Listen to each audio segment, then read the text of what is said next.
I'm okay. I just smoked another to the face, yeah. She wanna stay. Singing to your bitch like I was Drake, yeah. Don't just try to tell me you love me. You can't keep it real if you really don't trust me. Come with a real, you hit in the front, so you get my meals. I'm gunning for the money in the bank. Come with a dank, scrolling the tank, rolling with the gang. You sit and I on the sideline tripping. I go to the hole with the rock like Pippin. Yeah. I'm okay. What's going on, everybody, and welcome back to another episode of the Woodward Heavyweights live only on WoodwardSports.com. I am Spencer Raxter. He is Flannel Sam.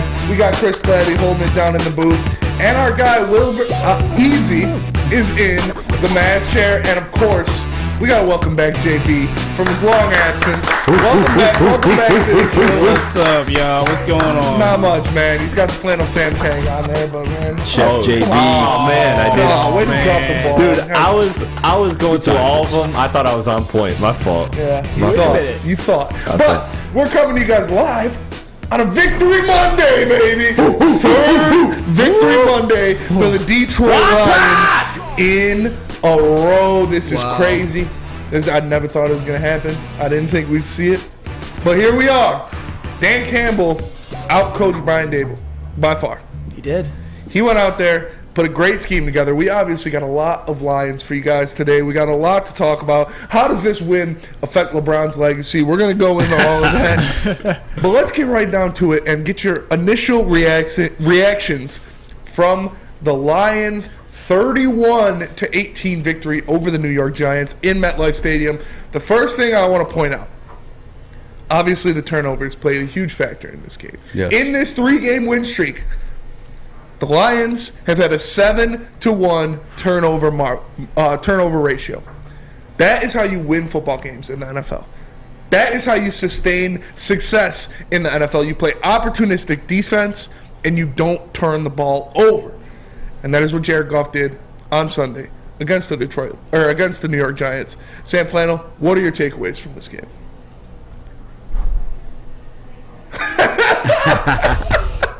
He's got the Kool-Aid. He's drinking the Kool-Aid. where my meal went. He's drinking the Kool-Aid. He's drinking it all. Oh! Chug. All of it. I'm all in. He's all in.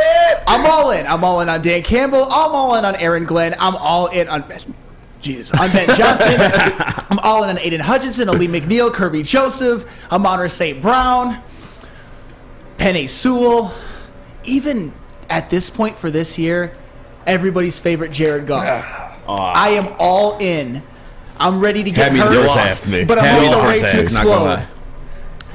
And that was the greatest Detroit Lions football game played since the 2018 win against the Patriots. Wow. Bar none. Yeah. 31-18. They were clearly the better team. They were the more physical team. They dominated the Giants from beginning to end. They really did. They put the Giants away early. Considering, at the beginning of the third quarter, I felt like it was over. Yes, I did too. There was no doubt in my mind the Lions were going to win that game. And you never see that. No. You always see kind of like they let teams back in. They make kind of a comeback. They sort of win games that are meaningless. That was the biggest win of Dan Campbell's coaching career by far, and that is the win that I said. It validates everything that they did. And now, let's ride. Like I said, I am all in. Let's ride. All in. All in. Let's go. Let's ride. That's beautiful. That was beautiful, Chug. That was Wilbur, beautiful, Chug. what were Who's your Wilbur? Easy. What were your thoughts of that Detroit Lions victory? You gotta tell me about this Wilbur guy. It's the second time you called me in that. Yeah, I'm sorry.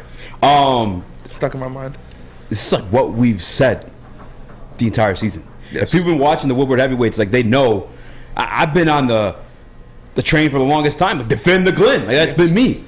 This team was they're a young team, like just in general.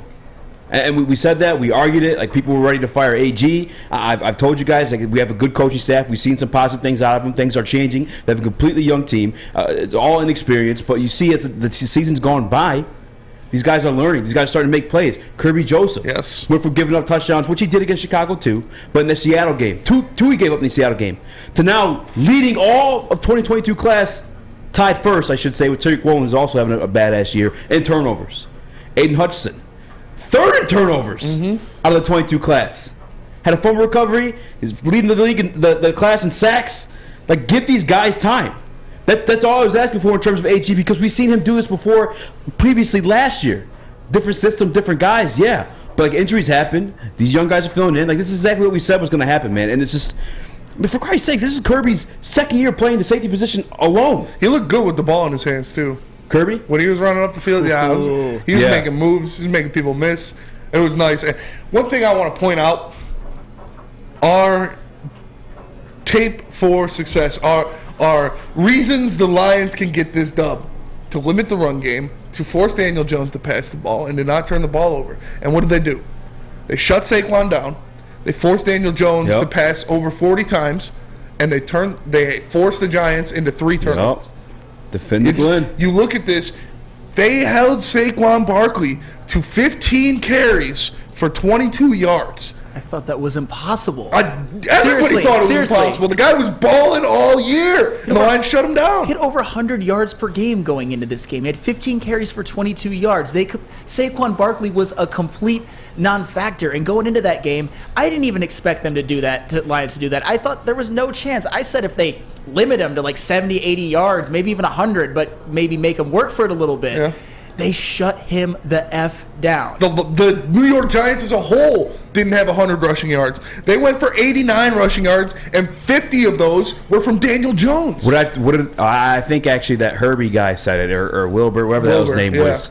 Since the bye week, for just running backs, the Detroit Lions have limited those guys to 95 yards per game on average. Mm-hmm. Like things are turned around. And I'm telling you guys, we've been saying this. We've been telling you, chill. The only thing we were unsure on, I will admit, we were a little bit impatient on Dan Campbell, but that's because he was the guy making some critical decisions that we were like scratching our head about. But in terms of like this coaching staff, it's so easy to sit here and compare these guys to like other teams in the league. Like people were comparing to the Giants and the Jets. But what's not easy is to dig down deep and find out like why, given the context of situations. Yeah. You know what I'm saying? Yeah, our defense looks shitty. We had one of the youngest defense in the league. Giants defense looked good. They did. 5 of their wins, I think actually 2 of those teams they played were only above 500. Yeah. Like, you got to look at the context of these situations. And we held patient this year, and I'm glad I defended the Glenn. That's all I'm trying to say. Glad you defended That's all I'm trying to say. The Glenn was defended, and now it's turning out results. You see this. Another reason the Lions won was something that they hung their head on from the beginning of the year. Something everyone nationally, around the city, around the country, they knew the Detroit Lions offensive line was going to be a unit. We knew the Detroit Lions could have a top 5 offensive line, it looked like it. It looked like it against the New York Giants. They were running the ball. They had 4 rushing touchdowns. Daniel Jones was getting harassed in the backfield while Jared Goff wasn't sacked a single time.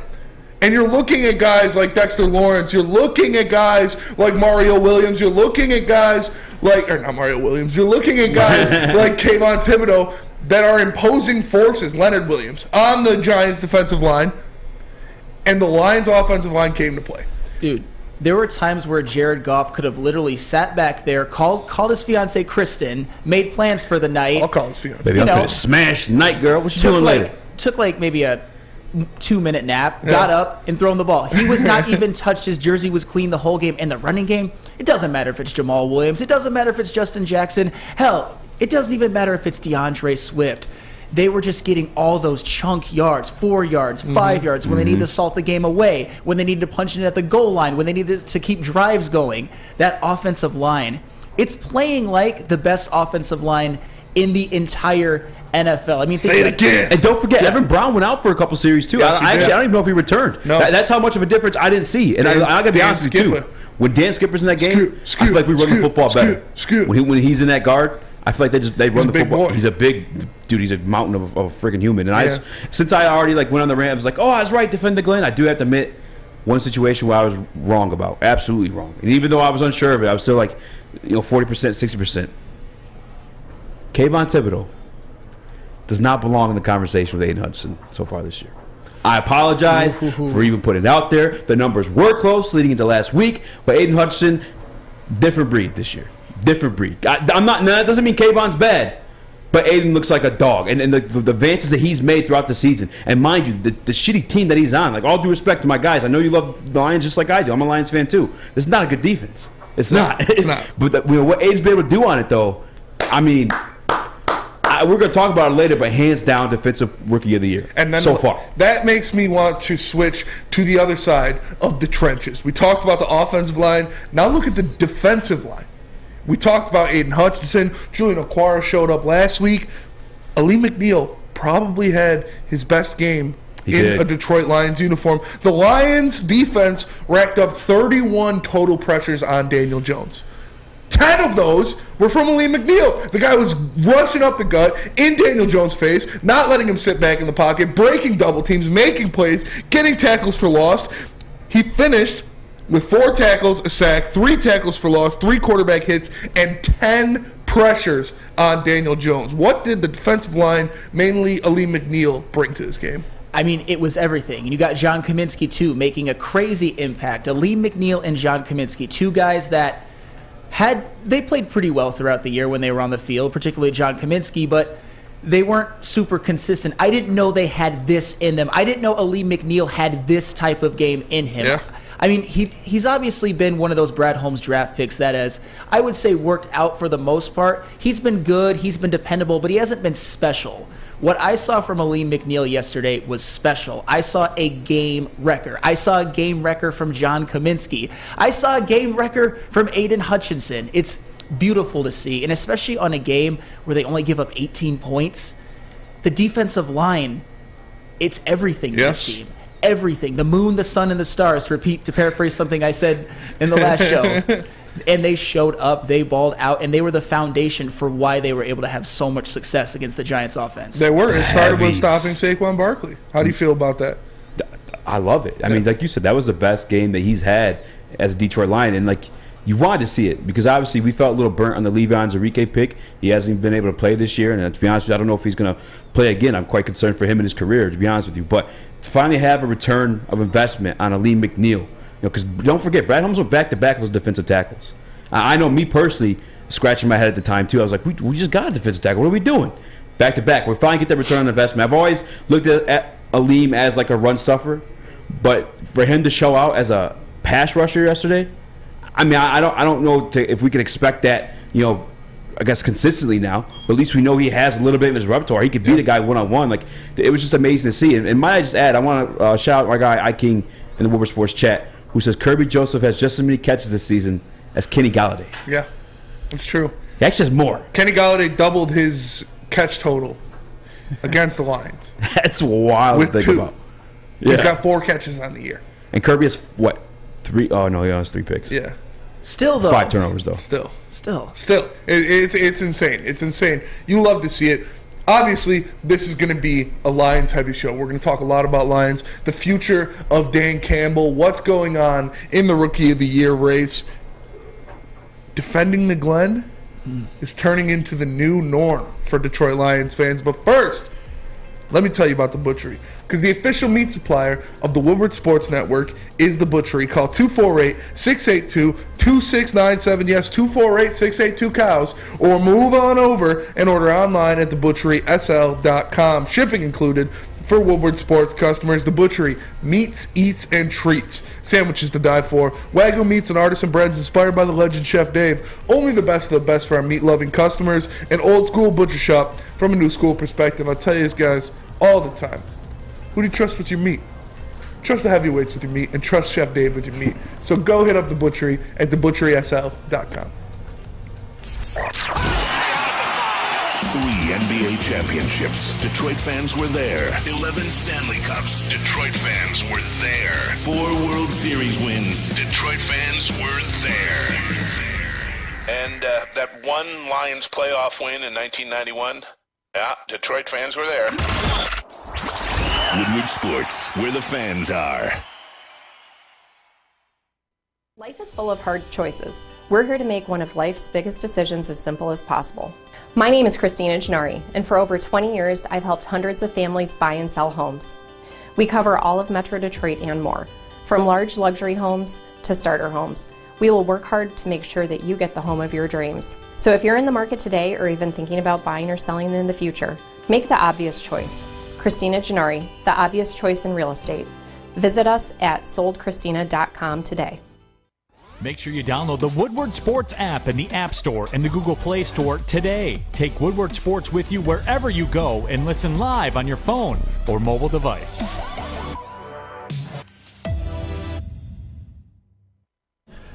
Time to talk about Swiss. No, not Hammond, Swiss. Swiss Insurance. With the holiday season here, Swiss Insurance wants to remind you to insure those gifts of jewelry or collectibles.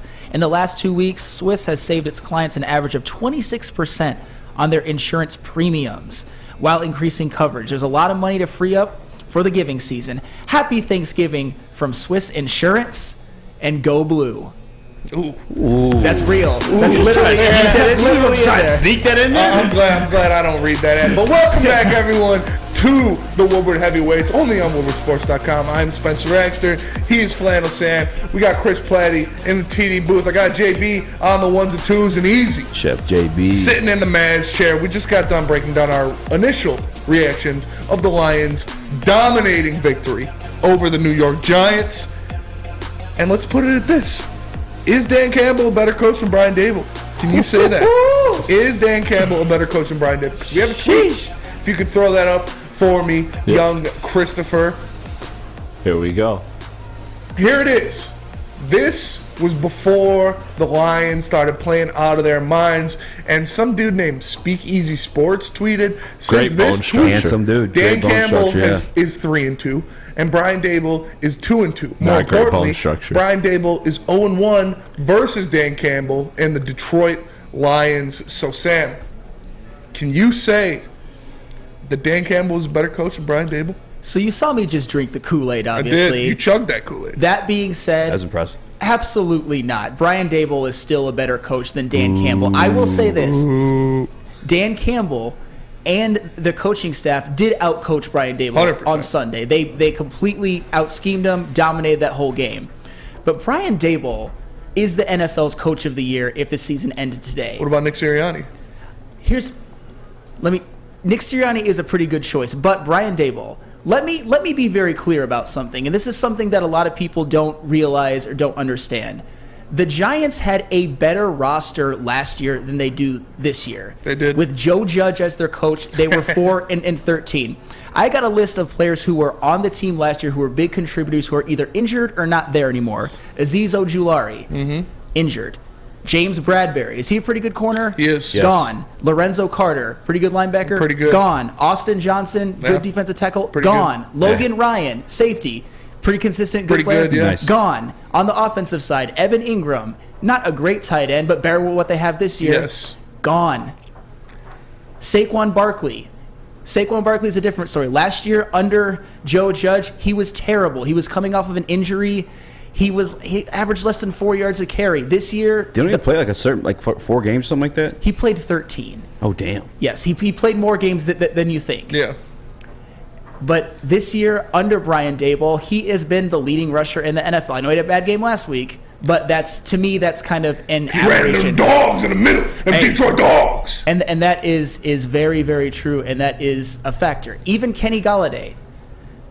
Kenny Galladay last year was their leading receiver, which isn't good, but this year he has done absolutely nothing. So that's another guy that just has given the Giants nothing. The Giants roster last year was damn good.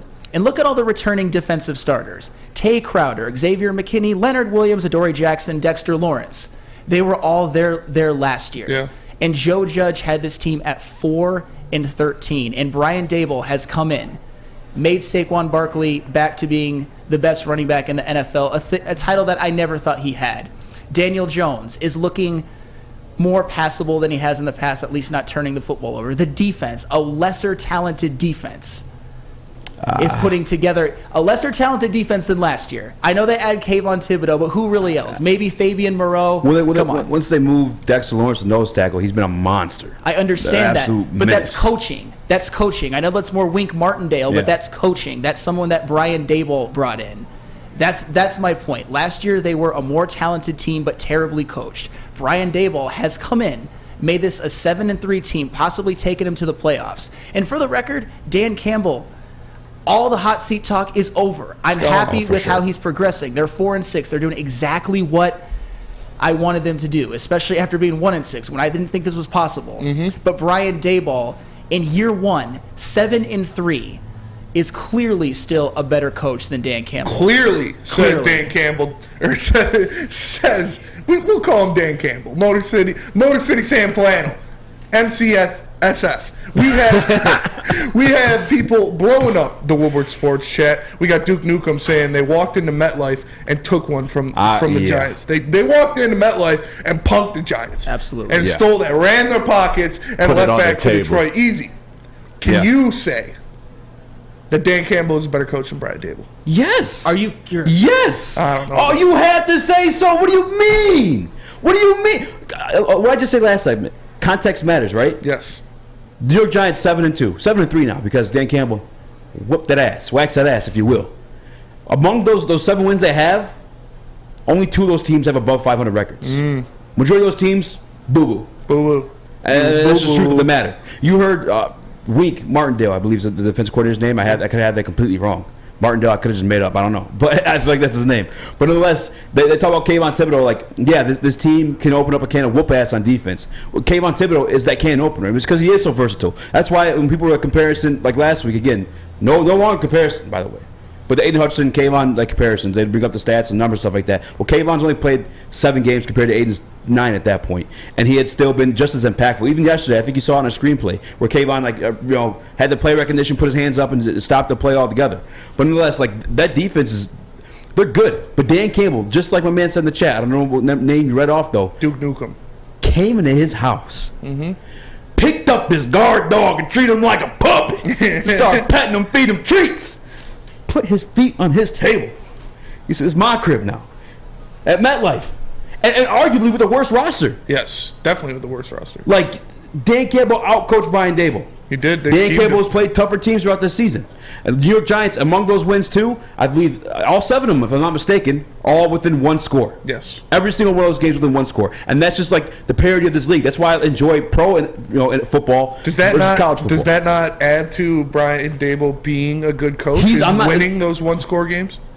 So here's the other thing too. I'm not saying, and this is actually words from Brian Daboll himself too, is like, yes, he's an offensive coordinator, he has an offensive mind, but the duty of a head coach is less game planning and scheming than it is approving the assignments that you give into your assistants, your offensive coordinator, your defensive coordinators, their assistants, the scouts you have coming in who watch other teams like the prior week, like, and keeping up the motivation of the team. And you're in charge of everything. You're not necessarily hands-on with every single thing. Some guys that are former offensive coordinators like Brian Daboll may be, Sean McVay, guys like that. But Dan Campbell's a perfect example of that himself. Right, he's not the brains of the operation, but he's the final decision. He's the executive decision on everything, and that's Brian Daboll's still a good coach, but yesterday he got out coached by Dan Campbell and his coaching staff, flat out. At home, 7-2. So he is a better coach. Dan Campbell after this one game from yesterday, you could for sure argue it. Now I'm not telling you, like, obviously in hindsight later on in life that things can change, but yesterday 1v1, Dan Campbell whooped him. Yeah. At his own house. I'm not ready to say that yet. I'm not ready to jump on that train yet because I agree with Sam Flannel. You look at what he's doing in his first season as a head coach. He already has 7 wins. He has a team far exceeding all expectations that was put on them. But you can say on Sunday, Dan Campbell was the better coach. You could say on Sunday, Dan Campbell had his guys more prepared, had the schemes in place to go in there and punk Brian Daboll in MetLife. What up, New York? Where you at, huh? Where you at, New York? You guys suck. No, I'm saying the Detroit Lions went in there and punked the New York Giants from the jump. From the first drive of the game, they were running the ball down their throats. They only walked out with 3 points in that first drive, but they were still asserting dominance. We saw Kenny Galladay try to block Aiden Hutchinson. Like, what the hell are you doing there, man? Come on. Aiden Hutchinson tossed him the curb like yesterday's trash. It was important to see this kind of game out of Dan Campbell. This is his 2nd road win as a Detroit Lions head coach. This is his 2nd road win in a row. 3 in a row total. And this is impressive. This is some of the best coaching we've seen out of this regime by far, but since the last regime, since Jim Caldwell, this 3-game stretch has been the best coached Lions football team I've seen.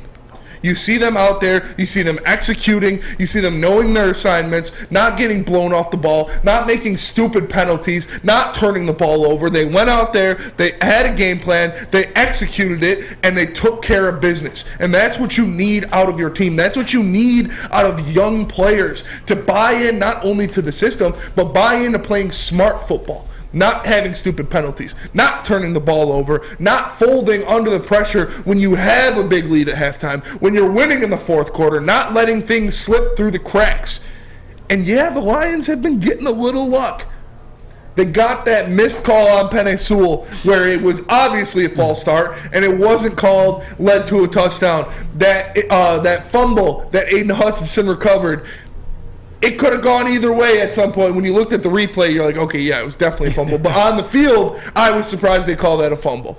And the Lions have been getting those kind of, little tip your hat from the NFL, from the gods of football. And this is something that we haven't seen in a long time, no matter how well coached the team is the Lions getting breaks like that. Yeah, and what do we always say is one of Dan Campbell's biggest strengths? I'm going to compliment the guy after saying he's clearly worse than Daboll. The team plays hard. Aiden Hutchinson, like that fumble, that one that you were just referencing. Isaiah Hodgins, he was too busy being like, oh no, I'm down, and just kind of lollygagging it. And Aiden Hutchinson pursued to the ball, recovered it, and when you look at the replay, it was clearly a fumble. If you had a team like a Matt Patricia coach team, I don't know if the players would have gone, if like a guy would have gone after that ball. I don't know if they would play as hard in the fourth quarter to maintain a lead against the Giants, to come back against the Bears down 14. Yeah. Dan Campbell is showing me a lot when literally 3 weeks ago I was done, but he is doing exactly. A lot of people were. And rightfully so, yeah. With new information. You're allowed to change your opinion. And Dan Campbell, he's growing up right before our eyes. He is. Little baby's coming home. He's growing up. You close your eyes and wake up, and he's a full-grown man. And that full-grown man's jacked up and winning football games. Well, yeah, and you love to see it. Yeah, and that's the thing. It was a little bit annoying thinking like, oh my God, we want a coach who's ready-made, who doesn't have to grow up. But that was when we didn't know that he could. Now we see that he can, and he has. And damn it, the possibilities for this season, we'll get into that. Will Dan Campbell be the Detroit Lions head football coach in 4 years? Ooh, that's tough. That's not fair. That's not fair. God. I'm asking you too, so.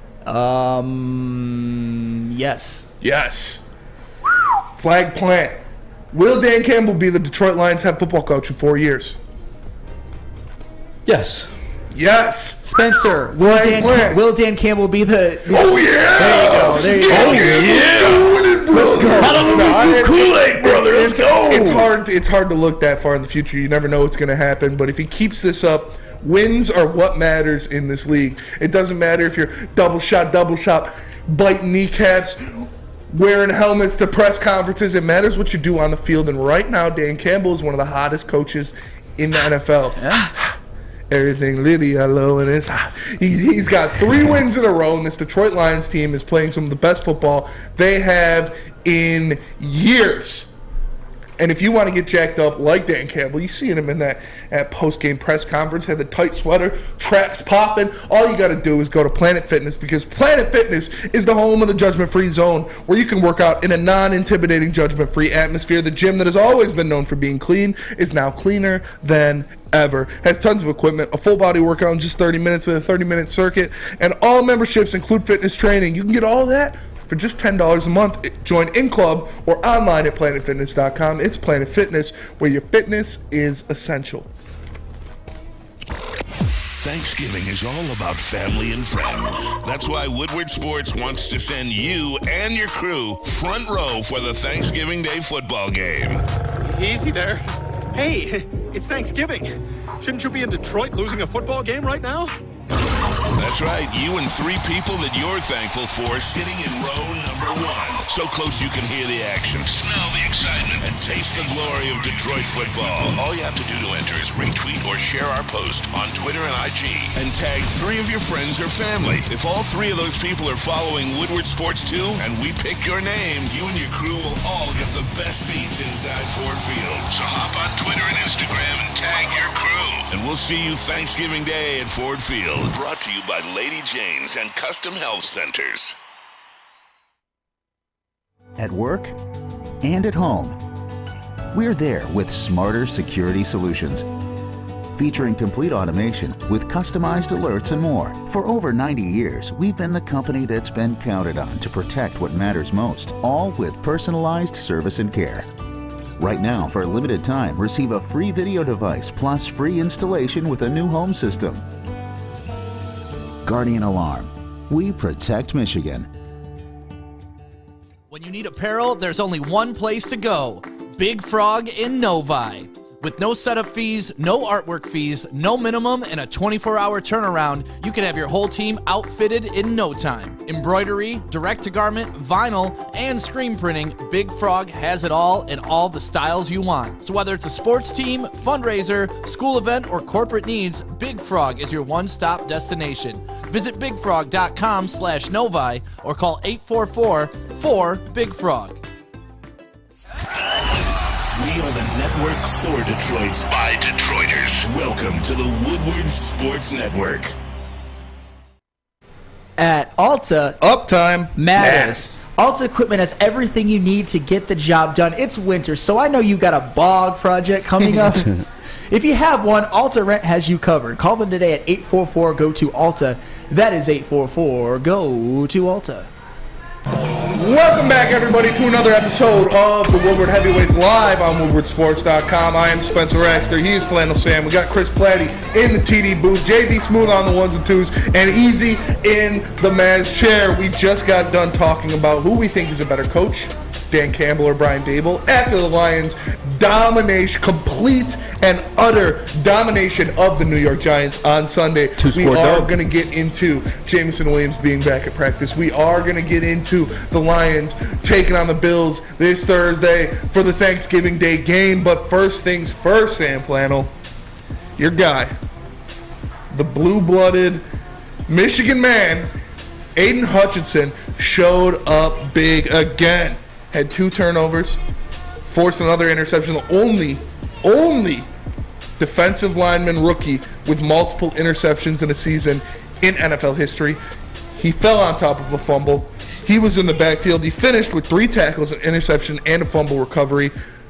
Aiden Hutchinson, is he your defensive rookie of the year? Aiden Mother Bleepin' Hutchinson. So let me be a little long-winded with this. I got some numbers. Aiden Hutchinson leads by the numbers. Aiden Hutchinson leads all rookies in sacks with 5.5. So this was a pretty loaded edge rusher draft class, wouldn't you say? Yes. So he has more than twice as many sacks as Trayvon Walker.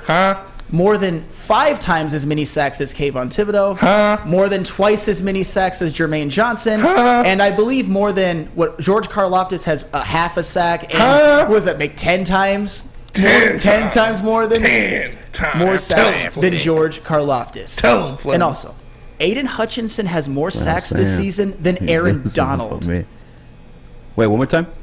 Aiden Hutchinson has more sacks this season than Aaron Donald. He's pretty good. Pretty good. He's a pretty good player. And not only that, Aiden Hutchinson has 2 interceptions.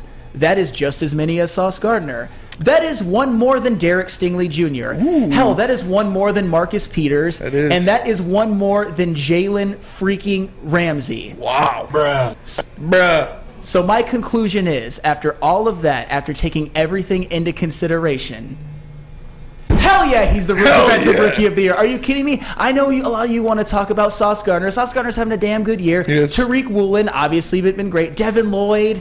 Jaquan Brisker, all those guys have been great this year.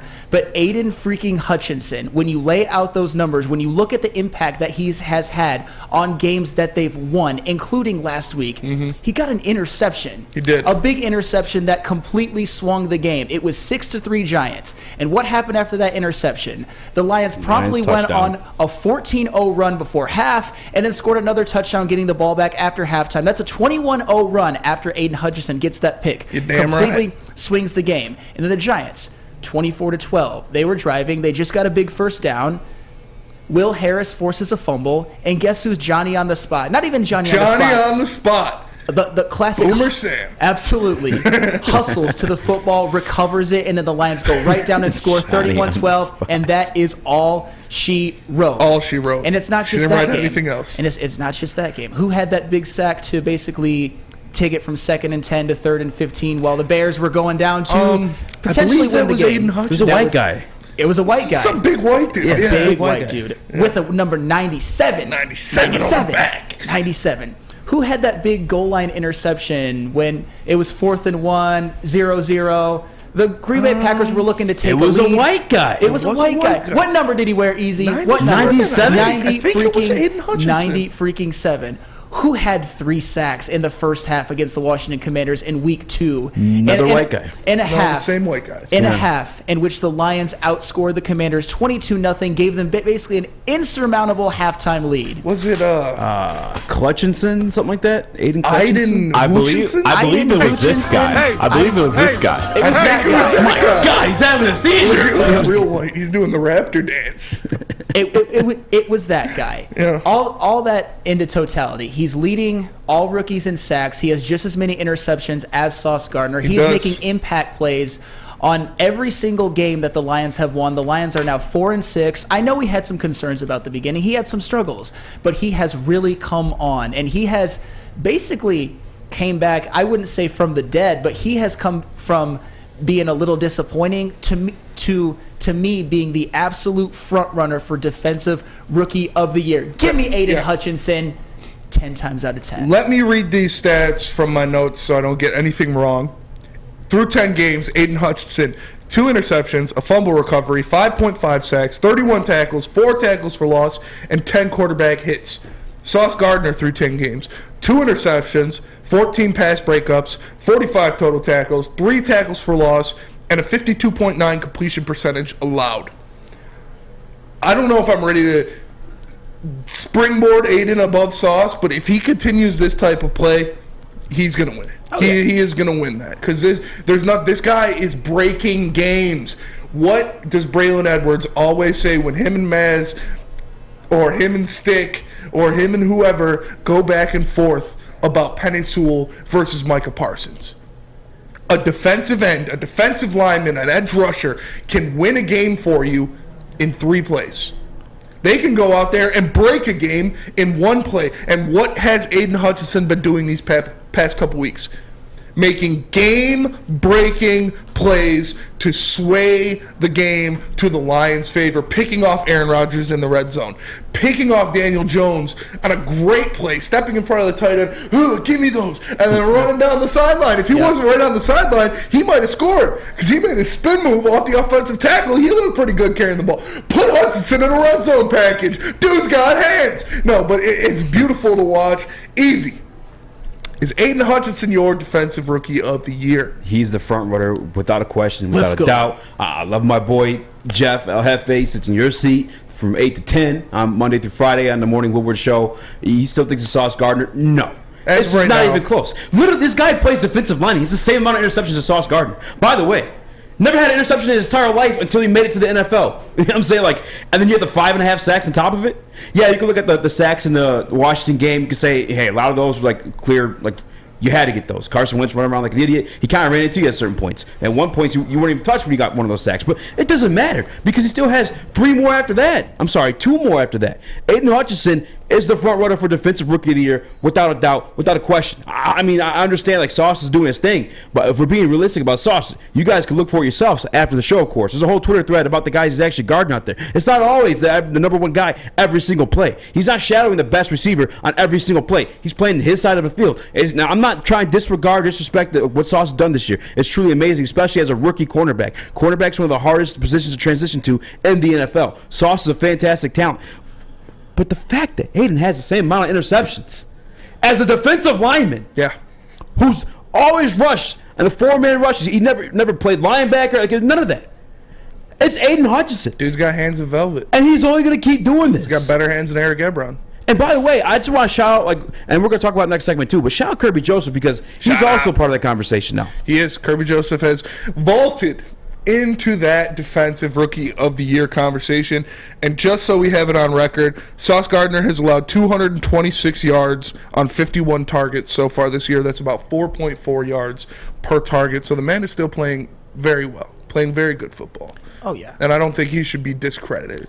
No, and that's not at all what I'm trying to do. What Sauce Gardner has done, he's basically locking down half the field for the Jets on a defense that's basically carrying them with a crappy quarterback play of Zach Wilson. Mm-hmm. Just one thing I want to clean up in the YouTube chat, if you don't mind. When I was talking about him having more sacks, Aiden Hutchinson, than Aaron Donald, I didn't see who it was, but someone said, but Aaron Donald's a defensive tackle. Yeah. But Aaron Donald also has, according to my calculations, Robots, I'm calculating. 10 sack seasons. Nice. Aaron Donald is a sack artist, including a season in which he had 20 and a half. Hey, yo! But yeah, having more sacks as a rookie is more sacks than Aaron Donald is insanely impressive. Aaron Donald can be, he's a master of sacks. Master of sacks. Master of sacks. He's a king of sacks. Be careful. That's a dangerous man. He's a big sack guy. He also might be the single greatest defensive player to ever play NFL football. I think he is. I think he's the best. I think he's the best football player I've ever seen. And Aiden Hutchinson, as a rookie through 10 games, has more sacks than Aaron Donald. I don't think people understand the magnitude of that. That's unbelievable. And even more interceptions than Jalen Ramsey, who's been probably the best corner of the past maybe 4 or 5 years. Yes. I mean, you can argue someone else, but I'd say Jalen Ramsey. That's the thing. Aiden Hutchinson is making splash plays that swing games. I know that a lot of people are too, but one more thing to Aiden Hutchinson, we've seen this turnaround once after that bye week. We started seeing this 2-point stance now, and he said, but he's the one who went to Aaron Glenn as a head coach. I think I'm seeing things a lot better when I'm in this 2-point stance. I think I can read the field and what's going on. I can still defend the run. He had the wherewithal and the balls to have the conversation with AG. The balls, which is then translated to what the Aiden Hutchinson we've seen now. Because up until that point, as Sam said, very pedestrian. Very disappointed. And that is another thing. The adjustments that he's made himself. You say, going to Coach Glenn and saying, hey, stand me up. Stand me up, Coach. I'm better. I've always been better. And it's working. The adjustments he's made on over-pursuing on screens, different things like that. Now he's dropping back to coverage and getting interceptions, showing those silky hands, those silky mitts. I don't know, man. It's tough. He's making a push. He's making a push for Defensive Rookie of the Year. I would not be mad at you if you said either or. If you said Aiden, if you said Hutch, if you said Sauce, whoever you want there, I'm not mad at it. But what I am mad at is you guys aren't wearing Woodward Sports t-shirts. Well, you can get them for free. All you got to do is go into Big Frog and tell them we sent you, and they will print you out a free Woodward Sports t-shirt all month long. That's Big Frog in Novi. Just go into Big Frog Novi, tell them we sent you, and get your free shirt, or visit them online at bigfrog.com/Novi. You have an opinion? Make sure it's seen and heard. Corner, jumper. Tweet us, hop on the YouTube chat, slide in the DMS at Woodward Sports on all social media. For a limited time only, all new burgers and loaded fries at Big Boy. It's not a Slim Jim, it's the Big Jim. The chili cheese is such a tease. Guess what else is new? The bacon blue. How about upgrading those fries? Chili cheese fries, baked potato fries, nacho fries, what will it be? Satisfy those taste buds at Big Boy. My name is Lee. I've lost 35 pounds on the Custom Health Center program. So the 3 biggest benefits that I've gotten from this this program has been, I'm not snoring anymore. I have a lot of energy. It's great. And oh, by the way, look at this. No, I'm just kidding. No, I'm just kidding. Call us at 844-789-THIN or visit customhealthcenters.com for a free consultation and get started for as little as $5 a day. Woodward Avenue, the first paved road in America. Woodward Sports, the first sports network born in Detroit and made for Detroit. Downtown Detroit is all decked out this holiday season with the return of the Cadillac Lodge and the Monroe Street Midway. She like tanning. I like standing.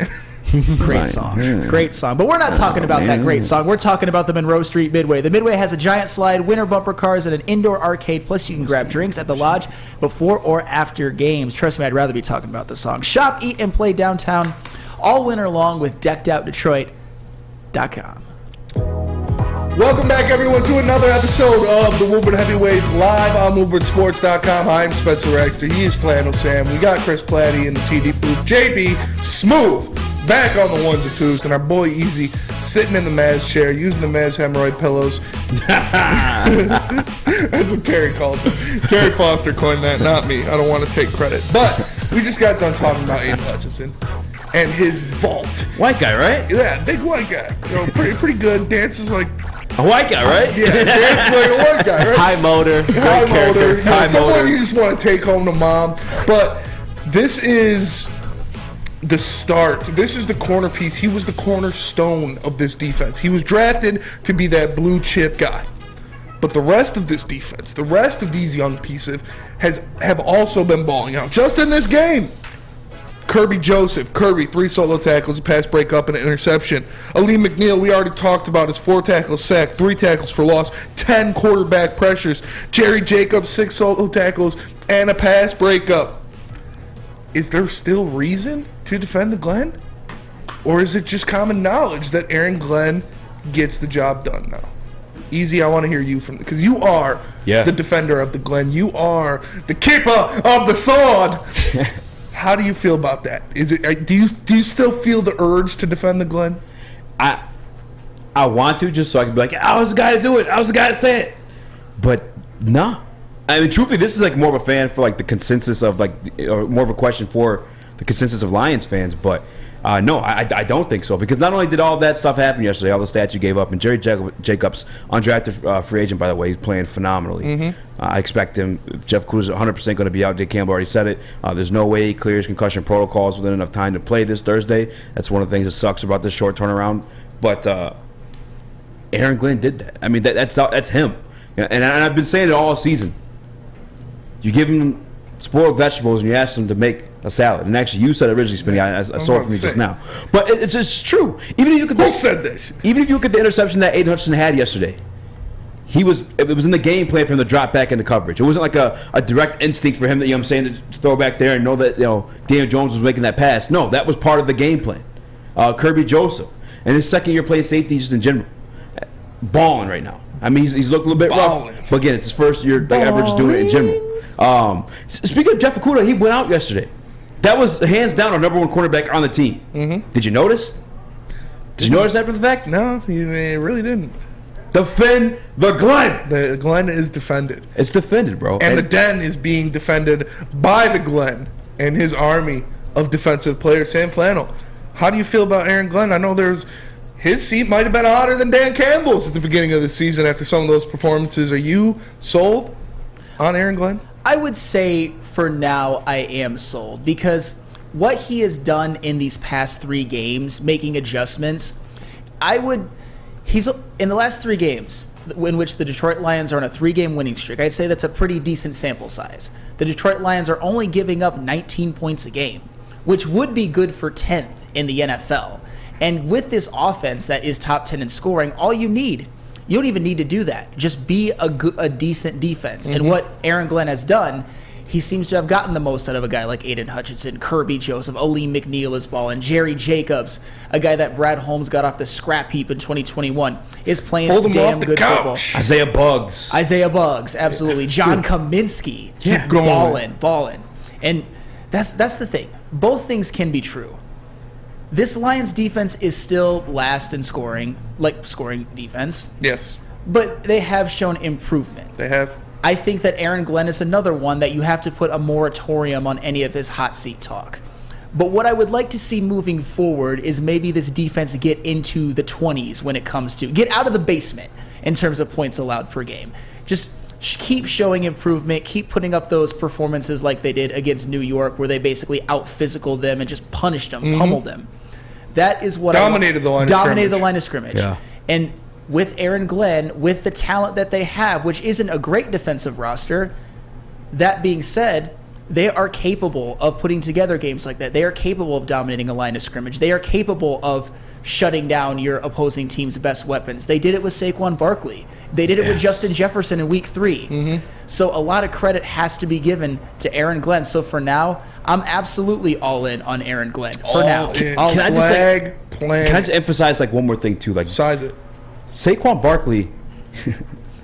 Size it. Saquon Measure Barkley, the me, leading rusher. Over. This is the 4th best rushing offense in the entire league. They some dogs. Not no more. Not no more. I mean, the Lions weren't going to say it. God, there it is. Gotta show us. 22 yards. Saquon who? And it's More like Saquon Dorkley, am I right? But I love what I'm seeing. I coined the saying, making a salad with spoiled vegetables. I coined the Glenn. You did that. You did. You did that. I did that. You Look did at that. me. Facts. Look at me. But no, that is what he was working with. I talked about wanting to see improvement this year. I talked about not really caring about the wins or losses, but wanting to see improvement not only from the players, but from the coaching staff. Because the coaching staff is equally as new to their jobs as a majority of the players they have going out on the field every Sunday. And you look at, Thursday this week, but you look at what they're doing. You look at how they're changing things. They're adjusting things. They're telling Aiden Hutchinson, all right, stand up. All right, don't over-pursue on that. Drop back into coverage. You can get a pick. You can force Justin Fields to throw it over you where Jeff Okudah is waiting to get for the pick 6. You can step in front of that tight end and get your second pick of the season. And then you look at just the smallest influx of talent that is added to this when John Kaminsky comes back. How much better the defensive line looks. When Josh Pascal was back for those couple games, how much better that defensive line looks when you get a guy like Kirby Joseph in the 3rd round, turn him into a stud, turn him into a guy that knows where he's at. I didn't see Kirby Joseph make any glaring rookie mistakes in this game. Did you? No. That is coaching. That is film study. That is showing these guys where they need to be, what they need to do, because he's done it before. Because Aaron Glenn has been there before and done that. He can show them what tips to make, how to move, where to be, what to think, how to read what the offense is doing before it happens. And Aaron Glenn is coaching these guys up. These past, I'll say even 4 or 5 games, the defense has been playing at a much better pace than when they started the season. They've been flying around the field. How many times did you see Saquon Barkley try to stretch outside and 5, 6, 7 Lions hats on top of him, putting him in the dirt? That is coaching. That is making sure these guys are hustling. That is making sure these guys are aware of their responsibilities and swarming the ball when it's in play. And it is a beautiful thing for me to see. I mean, and it's not even just to kind of piggyback off of what you have to say. It's not even just the additions kind of coming off of injuries. It's the guys that maybe you thought were spoiled vegetables but have made improvements. Aiden Hutchinson wasn't looking so great at some points in the season. I still don't. I never thought he was a spoiled. No, I agree with that. But now he is my front runner for Defensive Rookie of the Year. He's a ripe, plump tomato. I would never call Aiden Hutchinson a spoiled vegetable, for the record. But anywho, hey yo, Kirby Joseph. Get the drizzling down your face. Hey yo, Hey, yo! How did Kirby Joseph look against the Seahawks? Not great. Not great. But now, Like a spoiled vegetable. Not great. He was. I would consider him a spoiled vegetable back then, and now he has forced 5 turnovers in the last 5 games. 3 now interceptions. He's just farting. Hey. He is just farting. Y'all ain't seen shit yet. Absolutely. And a guy like Aleem McNeil, I'm not saying he was a spoiled vegetable, but I didn't think he was capable of that. What Aleem McNeil did yesterday was put on an Aaron Donald-like performance. I'm not saying he's Aaron Donald, guys. I'm just saying that was domination. 10 pressures. He was swimming through double teams. He was blowing plays up in the backfield. I was like, who is this guy? Literally. Where is this man all year? Why haven't you been doing this all year? I know if you play like that all year, you're literally first team All-Pro. But man, that was a performance. And what about the renaissance of Derek Barnes? Absolutely. Derek Barnes was exactly who I was going to next. A guy who I had completely counted out. He was absolutely, without a shadow of a doubt, a spoiled vegetable, like who we were referring to at the time. 100%. One of these spoiled vegetables. Like a pumpkin 3 weeks after Halloween. Yeah, it's only the second year. Be easy on him a little bit. But I feel you. But even he has showed what he is capable of. He had an amazing game against the Packers. Probably the best game. The Detroit Lions linebacker has played at least since Brad Holmes and Dan Campbell were there. And a lot of those in-season improvements, I think we would all agree, have a lot to do with coaching, with Aaron Glenn, 100%. Even with Dan Campbell. That's the difference a lot of times between getting the most out of your players, putting them in the right situations, taking advantage of their strengths, and being the terrible defense that they were at the beginning of the year. It's all about adjustments, working with what you have, adjusting what you do to fit what your best players do best. Can I just say something too? Like, don't forget too. Like, this defense was predicated around the safeties. Yes. Heading into the season, Tracy Walker was the play caller. They were the guys calling stuff out, and then obviously he went down, and then switched to Alex Anzalone. And like this, not only is this team young, right? A lot of first-year guys, second-year guys, Okuda in his third year, but second year in terms of experience. Like, to have that switch around mid-season like that, Aiden now in a 2-point stance, Monty had to play zone while Jeff was playing man. Like, to keep them on board with it too, while being the league's worst defense, to keep them believing in. That's where you could say Dan Campbell's a good coach. Keeping them motivated, buying the game plan. That's where you could say Aaron Glenn's a good coach. That is what you need out of your head coach. Is what Dan Campbell is. I know everybody wants that play caller, that Andy Reid, that ultimate scheme guy in Sean McVay, but what you really need out of your head coach is a leader of men and a motivator. And 100%. that's what Dan Campbell has in spades. But, our own Nick Leach was there in New Jersey at the game. Boo, Nick Leach, boo. No, but he said Giants fans were not taking it too well. Giants fans! They were not taking that loss too well. So, Giants fans, I have something for you, and that is SMA, or the Sports Marketing Agency, because the Sports Marketing Agency helps spread the awareness of mental health and substance abuse. Their new podcast, This is the S Word, helps fight the stigma about seeking help. And trust me, guys, I used to work in this field. I know stigma is a big reason why these people don't come forward to seek help, because they feel like they're being judged for doing just that. So if you or someone you know is struggling, head to thesportsma.com to get the help you deserve. Thanksgiving is all about family and friends. That's why Woodward Sports wants to send you and your crew front row for the Thanksgiving Day football game. Easy there. Hey, it's Thanksgiving. Shouldn't you be in Detroit losing a football game right now? That's right, you and 3 people that you're thankful for sitting in row number 1. So close you can hear the action, smell the excitement, and taste the glory of Detroit football. All you have to do to enter is retweet or share our post on Twitter and IG and tag 3 of your friends or family. If all 3 of those people are following Woodward Sports too, and we pick your name, you and your crew will all get the best seats inside Ford Field. So hop on Twitter and Instagram and tag your crew. And we'll see you Thanksgiving Day at Ford Field. Brought to you by Lady Jane's and Custom Health Centers. Introducing the Planet Fitness Guide to getting that post-workout glow. Step 1. What's your why? More epic energy? Better sleep? Blow off steam? Step 2. Join Planet Fitness for just $10 a month and get moving in our clean and spacious clubs. Step 3. Bask in that post-workout glow. Join Planet Fitness today for just $10 a month. Join today at any of the 50-plus Detroit area locations. Make sure you download the Woodward Sports app in the App Store and the Google Play Store today. Take Woodward Sports with you wherever you go and listen live on your phone or mobile device.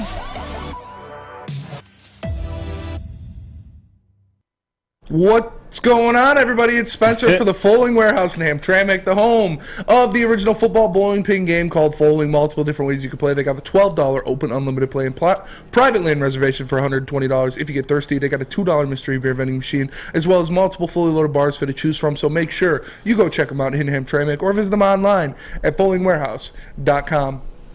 What up, though, everybody, and welcome back to another episode of the Woodward Heavyweights, live only on woodwardsports.com. I am Spencer Raxter. He is Flannel Sam. We have Chris Platty in the TD booth, JV Smooth on the ones and twos, and our boy Easy holding it down in the Maz chair. We just got done talking about this defense and what a performance it was against that New York Giants offensive front. But we got to talk about something. I see the chat blowing it up. I see the chat popping off, that Woodward Sports chat popping off, saying his name, say it again. Jameson Williams. Jameson Williams is at practice for the Detroit Lions today. Today he's back. This is like you're going home. You just got a brand new Xbox. You're playing it, and then boom, you got the PC sitting in the garage ready to kick up. And it's ready to start. And you look at this, and this offense is void of what, Sam Flannel? It is a void of explosive plays. It is void of explosive plays. And what is Jameson Williams? Probably the single most explosive player I've ever seen in college football during my time. Probably the single most explosive player. Reggie Bush, LaMichael James, DeAnthony Thomas. There's a lot, but Jameson Williams is lightning in a bottle. Jameson Williams is that explosion. He is the danger, and he's back. And I saw in the Woodward Sports chat, Drogo. I don't know if it was Ivan Drogo. I don't know if it was Kyle Drogo, but he said Jameson Williams versus Sauce in a couple weeks. What a matchup that's going to be, baby. What a matchup. Oh, man, it gets me like thinking about it. I can't wait for him to burn. Jameson Williams, I don't know if he's going to play on Thursday. I don't expect him to play on Thursday, but he's going to be back very soon. What does that mean for this Detroit Lions offense? It means everything, because you're right, that is the one thing that this offense is lacking: explosive plays. I know we all are big fans of Amon-Ra St. Brown. He has done a great job, but he's more of a possession, short, and intermediate route receiver. He's only averaging 10.6 yards per catch, and his long is 49. Nothing wrong with Amon-Ra St. Brown. I love Amon-Ra St. Brown, but you need someone who can complement him, like Jameson Williams. And I know it was college. I know. The possibilities are endless. And I know it was college, but it was at Alabama in the SEC. And in the numbers that Jameson Williams put up, he was robbed of a Biletnikoff Award, by the way. 79 receptions for 1,572 yards, 15 touchdowns, averaging 19.9 yards per catch. And that's not all. I'm going to list the yardage amount of some of the touchdown catches he had. He had a 94-yard touchdown, 81-yard touchdown, 75, 79, 67, and wait for this, 67 and 55-yard touchdown catch against that Georgia defense in the SEC championship game. You know what he did in that game? Georgia. You know what he did in that SEC championship game? What did he do? 7 receptions, 184 yards, 3 touchdowns. Jesus Christ. I'm not saying... And he left early. Yes. He left early. He left early in the national championship. Oh, national championship. Okay, that's what I thought you said. I apologize. But the point is that Jameson Williams is, to me, he's going to walk right in on the field and be one of the fastest players. Oh, yeah. He's the second fastest rated player on Madden, if that means anything to you. I mean, I'm just saying. But seriously, that is how fast he is. He's that guy that I'd say Jared Goff is at least pretty decent at throwing maybe the crossing route. Yeah. What can Jameson Williams do with a crossing route if he's open field? He can take it to the crib. He can take it to the house. Take it to the cut. I saw that. I'm so excited right now to get this kind of top-flight weapon. But how many times did we say when we were watching those Detroit Lions games the past couple weeks and Khalif Raymond or Tom Kennedy or one of the other nameless receivers catches that crossing route, catches that slant across the middle, and you're like, J-Mo would have took that to the crib. Hell, I mean, even Amon-Ra St. Brown. Yes. We love Amon-Ra St. Brown, but he just doesn't have that explosion and that speed. Yeah. I mean, to me, Jameson Williams is, I'd say his ceiling is Deshaun Jackson, but like way better at running the short and intermediate routes, but like 3 times better. Okay. Seriously. Because not only that, Jamison Williams is bigger than we think. He's a better route runner than Deshaun Jackson. All Deshaun Jackson did was run go routes. I'm just talking about explosion. Like great big plays like that. Some guy named Danny Raxtor in the Woodward Sports chat, he says, Great seeing the question is, can Goff get him the ball? But like, I kind of feel like he's not going to have to throw the deep ball. That's the thing about Jared Goff. We all know that he's mid, but he can throw the crossing right. If he can develop that kind of... You can put it in your chest and you're going across the middle. I'll give him that. Jamison Williams can run the short intermediate routes, even like a post corner. That is something that I believe Jared Goff can hit. Yes. At least at a semi-consistent level. And if you get it near him, you can't out-throw Jamison Williams. You cannot. He's literally... He will run under it. That fast. And just one more quick thing that should make you even more excited about Jamison Williams. My loins are girded. Well, I'll make him even more girded. Whoa. Hey, yo. Pause. Aren't you married, sir? Whoa. Hey, yo. But anywho. He's like, it's not solid. Do we all agree that Jamison Williams, without being injured, would have been the first wide receiver taken off the board? 100%. Drake London. How's he doing? Me at the London. He's not doing good at all, son. I mean, he's been all right. He's been all right. He's for the first receiver taken. Olave's killing it. Olave's playing great. Chris Wilson's Olave had some good games. Olave's playing great. I think he's in the conversation for offensive rookie of the year. I don't think he'd win. I think Garrett Wilson has been. He was playing very well in the beginning, but I think he's been held back a little bit by Zach Wilson. My point is, I think all of those receivers, even Drake London, have walked in and showed that they belong. Jamison Williams is better than all of them. He is. Jamison Williams has that stupid speed. He's got that sort of non-negotiable, that just, like I said, Tyreek Hill-esque speed. It's things you can't teach. You can't teach. He's got the unteachable qualities of literally being faster than anybody on the field. Like, that's pretty good when you're playing a game where you need to separate from someone. Yeah. And this guy, Jamison Williams, I'm so giddy with excitement because we had, like, since Calvin Johnson, we haven't had, like, Kenny Golladay was good. He made plays, but he wasn't explosive. This guy We've never had a Jamison Williams type ever. Well, Calvin Johnson was explosive. I'm talking about just speed. Like just maybe the closest thing, maybe Titus Young for a minute there. Like, we've never had that type of... crazy. Too bad he went crazy. I ain't gonna lie. Yeah, dude went nuts. But like to Danny Rackstars, the Woodward Sports chat, shout out to him. He asked, how do you expect Jared Goff to utilize him with his weak little ass noodle arm? per Danny Rackstar, not my words. Per Danny Rackstar. That's fair. Well, Thursday. He was hating on Jared Goff. Oh, how could you not? How could you not? but no, that's like 2 Thursday night footballs ago. Panthers versus Falcons. And Panthers had P.J. Walker in that quarterback, which we know he's limited with the arm, but he makes good reads, whatever. Laviska Shenault had like a 60-yarder that he took, like, it was like one of those, it was a sweep, I think it's called, or wheel route. That's what it is. That's what it is, out of the backfield. But he's just so damn fast. Yeah. He's gone. He's out of it. We already seen Amon-Ra St. Brown have a type of screen or jet screen like that, like this past weekend where Penei Sewell was out there almost as a receiver to block for him. Like, but Jamison Williams in those scenarios. That's what I'm saying. Yes, he could be utilized like that way. And that's see, I'm getting giddy too. Shake him Imagine Jamison Williams getting the ball with Penei Sewell, Jonah Jackson, great puller, great blocker downfield. Yeah. And Amon-Ra's a great blocker for a wide receiver. He's a fantastic blocker for a wide receiver. Made a couple, one of my favorites to watch, honestly. Made a couple key blocks in this game against the Giants. Yeah. But those 3 guys, plus maybe another, whoever else you want, Brock Wright, Shane Zylstra, out in front of him, he hits one seam. Gone. Tutty, forget about it. You're not catching him. It's over. I'm so excited for this guy because, like we talked about, I forget who it was, but I remember Kelvin Johnson catching a 7-yard slant and taking it 65 to the crib. Yeah, that was it. And it's like, that's the type of explosiveness. That's the type of lightning in a bottle you're getting with Jamison Williams. And this guy is hungry. He's hungry. What have we heard through the process? Can't keep him off the field. Got to pull him back, pull the reins back. He's like a pit bull chomping on the bit.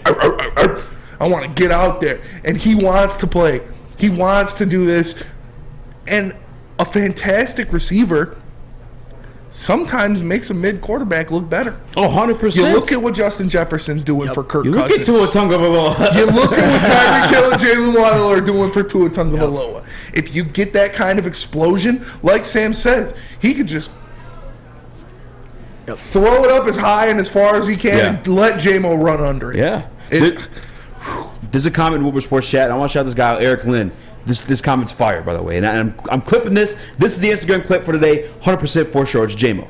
But he says, if Jameson can explode like we believe he can we nickname him Starscream? Only fitting because Calvin was Megatron. That's fire. That's fire. That's fire. But, if you watch Transformers, like Starscream used to always, he would be messing up a lot. You failed me yet again, Starscream. Damn. Starscream would always be dropping the ball. It's a sweet name, though. It is. That is pretty cool. He was badass in the movie. I do like because he was with the Jet, right? He was super fit. Yeah. I do like that. I like that. I'm not going to lie. But, man, I'm just, and you know what's great, Spencer? Full mast right now thinking about Jameson. You know what's even better to make you even more full mast? Yes. I don't know if I can get any more full mast. What are you guys doing up there? I'm about to. Sam's just trying to get me full mast. PBO. Hey, Anywho, yes.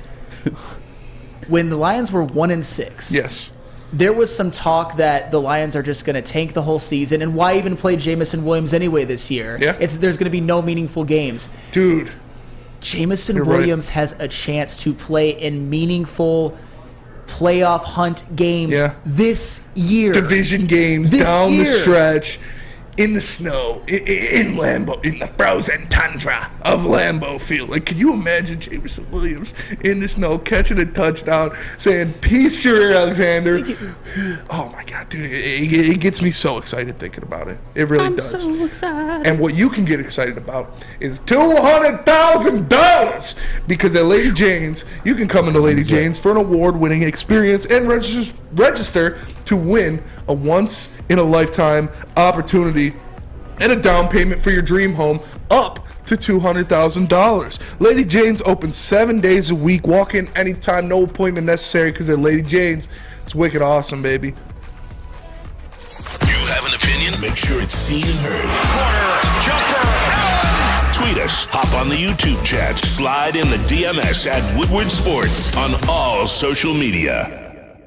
The sports marketing agency would not be who we are without great community partners like Higuera Health and Carol Zuniga.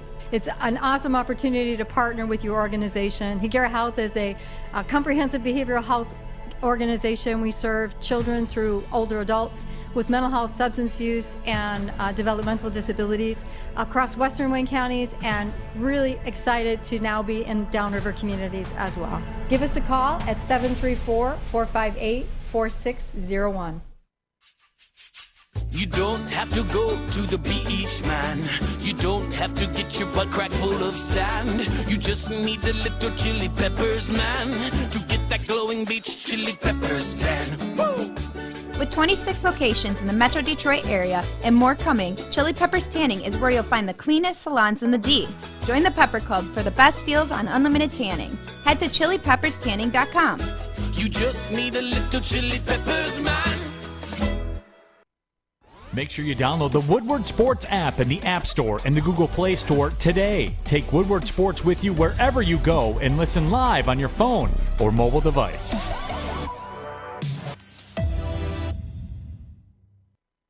Looking to buy or sell your home? Whether you are a player or a fan, helping you buy, sell, or invest is Michael Phillips' top priority. Being in the game for 23 years makes Mike the #1 option for anyone, kind of like Jameson Williams. If you have real estate needs, call Michael Phillips at 313-403-0011. That's 313-403-0011. Michael Phillips, game on. What up, though, everybody, and welcome back to another episode of the Woodward Heavyweights. I am Spencer Raxter. He is Flannel Sam. You know, we're live on WoodwardSports.com. We got Chris Platty in the TD booth. You're sorry. You should be sorry. We have JB Smooth on the ones and twos, and we got the man himself, Sleazy Easy, in the Maz chair. We just got done talking about what Jameson Williams can bring to this squad as he was back at practice today. Now, let's talk about something that we thought was impossible. My 2K player. Just me and Mark Bagley are a problem. But what we thought was literally impossible just 3 weeks ago. But the way these two teams are trending. You lost 20 pounds. Yeah, I did. The way these two teams are trending in the last 3 weeks of the season has made this a real possibility.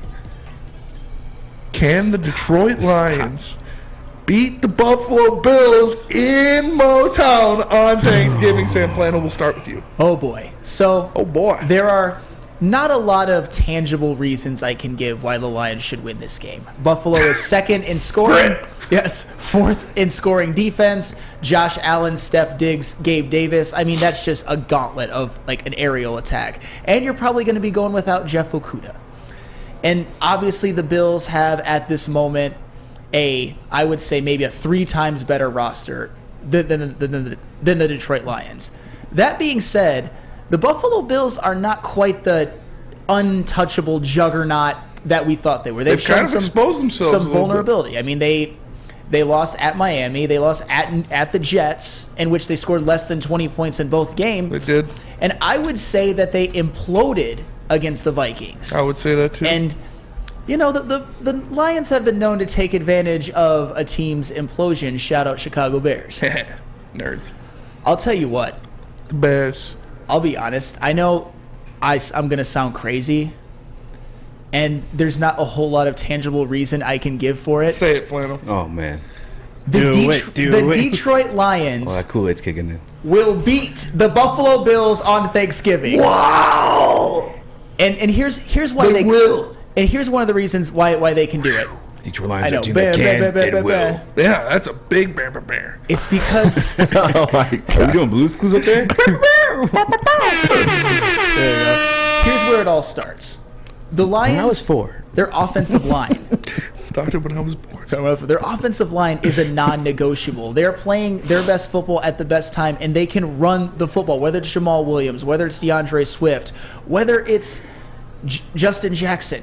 This is an offensive line that I think can neutralize a very, very good Buffalo Bills defensive line. And also on defense, like I said, the Detroit Lions defense is playing better. They are. They've only allowed 19 points per game in the last 3. I know they haven't played an offense like the Buffalo Bills. I know you guys were getting there. Nowhere near that offense. I know you guys were getting there, but guys like Ali McNeil, he showed that he can be an impact player, a dominant player. Aiden Hutchinson has shown that he can be a dominant player. Even Derek Barnes has shown that he can be a dominant player. And Josh Allen, one thing that he has done this year at a higher propensity than he really has in recent seasons was turn the football over. That is true. And guess what the Detroit Lions have? They have probably one of the, honestly, in the past 5 weeks, maybe the best ball hawking safety in the NFL. I'm looking for... Say it with your chest. I'm looking for Kirby Joseph to make a play or two. I'm looking for Josh Allen to maybe turn the ball over a time or two. And I'm looking for the Detroit Lions to stop the run, because that's what the Bills do not do very well outside of Josh Allen.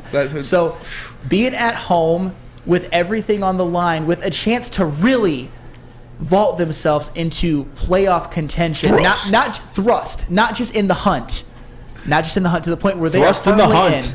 Thrust the hunt. To the point where they are firmly in maybe the conversation for the division. The Lions get it done on Thanksgiving versus the Buffalo Bills. Oh, my goodness. Before I get your reaction and your take on this topic, Easy, I do want to read off these stats I got here. Yeah. In the Bills' last 3 games, where they've looked kind of vulnerable. 3 games ago, lost to the Jets. Josh Allen, 18 for 34, 205 yards, 2 interceptions. Lost to the Vikings. Josh Allen, 30 for 33. They lost to the Vikings 33-30. Okay. Josh Allen, 29 for 43, 330 yards, a touchdown, 2 interceptions. A win over the Browns 31-23 in Detroit. Josh Allen, 18 for 27, 197 yards, and a touchdown. He has not been the Josh Allen of last year. He has not been the Josh Allen of the first 5 games this year. Nope. Do those vulnerabilities, he's nursing an elbow injury that has been documented. Fair. Do that make this game achievable for the Detroit Lions? Does that make the success of this game reasonable for the Detroit Lions? What are your thoughts on that, Easy? Nah. And I'm the homer of the show. What is going on? Was that Kool-Aid spiked in? Like what was in there? You squirt some meal and some vodka? Like what's going on, guys? That would be impressive the way you chugged it. That would be very impressive, actually. I as much as like I believe in Aaron Glenn as I have all season, the entire season. As much as Sam actually made a great point that I didn't consider is Kirby is a dog. He is. You made a great point. Josh does have the elbow injury. But the biggest thing is, as much as defense has improved, they've yet to improve in pass defense. Daniel Jones, who's only thrown for, I think, 200 yards once this season, maybe twice, threw for 341 against us yesterday. He did. It was the least impactful 341 I've ever seen. And he was kind of forced to because they shut down Saquon. Yeah. The Lions don't have to worry about shutting down Devin Singletary. That's fine. Justin Fields, same thing. Not the greatest of passers, but he fared well against us last year. This year, okay, but he used his feet a lot more than he did. Our two biggest weaknesses on that defense. That is very much improved, and I 100% agree. Running quarterbacks. Yes. And the guys who can throw the football. Yeah. What are two things that Josh Allen does really well? Run the ball and throw the ball. It's just a recipe for disaster. And not only that, you make great points, right? They have been doing what a perfect get-right game. The national television against the Detroit Lions, and a field that you just played in. Yeah. Your fans that came here last week and probably just, I'm just going to stay for the week. It's only it's not even a whole week until this game. 4 days. Yeah, why not stay with the family, have a good time? It's a tall task, guys. Tall task. I saw this topic. We had it on the paper. I couldn't even begin to articulate a way for the Detroit Lions to win. And I'm sorry. I know there's tons of Lions fans watching. They hate to hear this stuff, but that's just my reality of the situation. I mean, you guys make good points. If I were to articulate a way, those would be the two things I bring up. The injury to his elbow, Kirby Joseph, Aiden, those guys, but no Jeff Okudah. No Jeff Okudah. Knowing that we give up hella passing yards to Daniel Jones. And running quarterback. Aaron Rodgers put 40 yards on us. Like, come on, man. It's will you shave your face if the Lions win? I'm not. This took me. Not way your too eyebrows. Long. Just your. It took me way too long to get this beard going, Spinny. Hell no. Hell no. All right, just the mustache and here. I'll look at some I'll Google some stuff up. If people want to recommend in the chat some certain hairstyles, I'll go to Lady Jane's, tell them whip it up. Do like a what's the video game? Red Dead Redemption? Yeah, oh yeah. Oh yeah. Chris Platty, you had your hand raised. Yeah. What would you like to present to the class? Well, Easy kind of alluded to it at the end. And the other reason, with everything you guys said, the great points about Kirby Joseph in particular being a very good playmaker and Josh Allen's injury are reasons to believe that the Lions have a better chance than we thought. But Easy alluded to it. No Jeff Okudah is a big deal when you're going against the wide receiving core that Buffalo has, on top of a great passing quarterback in Josh Allen. No matter elbow or not, that man is throwing for hundreds and hundreds of yards. Stephon Diggs might go for 250. Yeah, exactly. That man might go for 3-4 touchdowns. I mean, it's entirely possible with a guy like Josh Allen throwing you the ball. But on top of that too, it's the short week. Like, that's gonna really kill this team. Buffalo too, though. It is, but I feel like it's really going to hinder the Lions, especially because of injuries. And this team, while it is improving defensively, I think because it is a young team, those guys need that extra couple days of game plan, of film prep, all of that to get fully prepared for a team that's as good as this team. I mean, this was a team we talked about that was going to be a Super Bowl team, or looked like a potential Super Bowl team this year. So I think it's just a little too tall of a task. But I have more faith than I did last week or at any point in this season that this was a winnable game. I agree. JB Smooth, it's been a hectic day. We haven't gotten to you yet. Yeah. Do you think the Lions can take down the Bills on Thanksgiving? Well, the same that goes with Chris. What better way than to show the world, as you said, put them right there on the table, than to come out and beat the Buffalo Bills on Thanksgiving. The Thanksgiving Day miracle. Can you feel it right now? Can you see the 30 for 30 happening? Thanksgiving Day massacre, maybe. Yeah. Come on. Thanksgiving Day miracle. Massacre. 30 What for if 30. I told you? See? Dan Campbell started his reign of 5 Super Bowls in Detroit with a Thanksgiving Day win over Buffalo Bills. It could happen. Buffalo's such a good team. Their secondary is finally healthy. They got Jordan Poyer back in their last game against the Browns. He's a fantastic player. They have studs all over that defense. I think they're going to scare Jared Goff. Like, I really do. I think that defense is going to scare him. And Josh Allen, even though he is struggling, he is still a top 2 quarterback in the NFL right now. Sure. So it's hard for me to kind of create a game plan that the Detroit Lions could do to win this game. But, man, I don't know. Crazier things have happened. The Bills are kind of reeling. Josh Allen isn't 100%. Is it possible? Yes. Do I think it's going to happen? not a chance. No, and just for the record, it would have been a lot easier for me to make the case for the Bills than the Lions. I've seen vulnerability out of no, for real though. But the Buffalo Bills, they've shown a little bit of vulnerability. Josh Allen has been a little bit of a turnover machine at points in this season, and the Detroit Lions are playing the best football that they've played in years. Yeah. And people that you thought weren't going to be big contributors are all of a sudden making like dominant style impacts. So a lot of it, and I usually don't operate this way, a lot of it is just, I just kind of have a hunch this time that they're going to go, that the Lions are going to start their true kind of real run to a potential playoff bid with a win this Thursday at home on Thanksgiving versus the Buffalo Bills. It'd be so cool to win on Thanksgiving. That's fair. Yeah, it would be very beautiful. cool. And you know they're going to have those turkey legs out for the MVP, whoever's eating it. That type of meat after a win, nothing like it. But where you can get meat like that is the butchery. Because the official meat supplier of the Woodward Sports Network is the butchery. All you got to do is call 248-682-2697. Yes, that's 248-682-COWS. Or move on over and order online at thebutcherysl.com. Shipping included for Woodward Sports customers. The Butchery meats, eats, and treats. Sandwiches to die for, and Wagyu meats and artisan breads inspired by the legend Chef Dave. Only the best of the best for our meat-loving customers. An old-school butcher shop from a new-school perspective. We're telling you guys, you're going to have Thanksgiving. What's Thanksgiving without some Woodward Sports meat? So make sure you visit the butchery at thebutcherysl.com. On their table. 3 NBA championships. Detroit fans were there. 11 Stanley Cups. Detroit fans were there. 4 World Series wins. Detroit fans were there. And that one Lions playoff win in 1991. Yeah, Detroit fans were there. Woodward Sports, where the fans are. Hi, I'm John from Better Rate Mortgage, and to me, family is more than blood. That's why I have the biggest family in Metro Detroit. If you're looking to buy a house or refinance and need a loan, come get treated better than family by me and our entire team here at Better Rate Mortgage. We pride ourselves on giving you better advice, better service, and a better loan experience. That's why we are Better Rate. If you're looking for a new mortgage, come get treated like family. Actually, better with Better Rate Mortgage. Visit us at mybetterrate.com or call at 248-480-4467 today.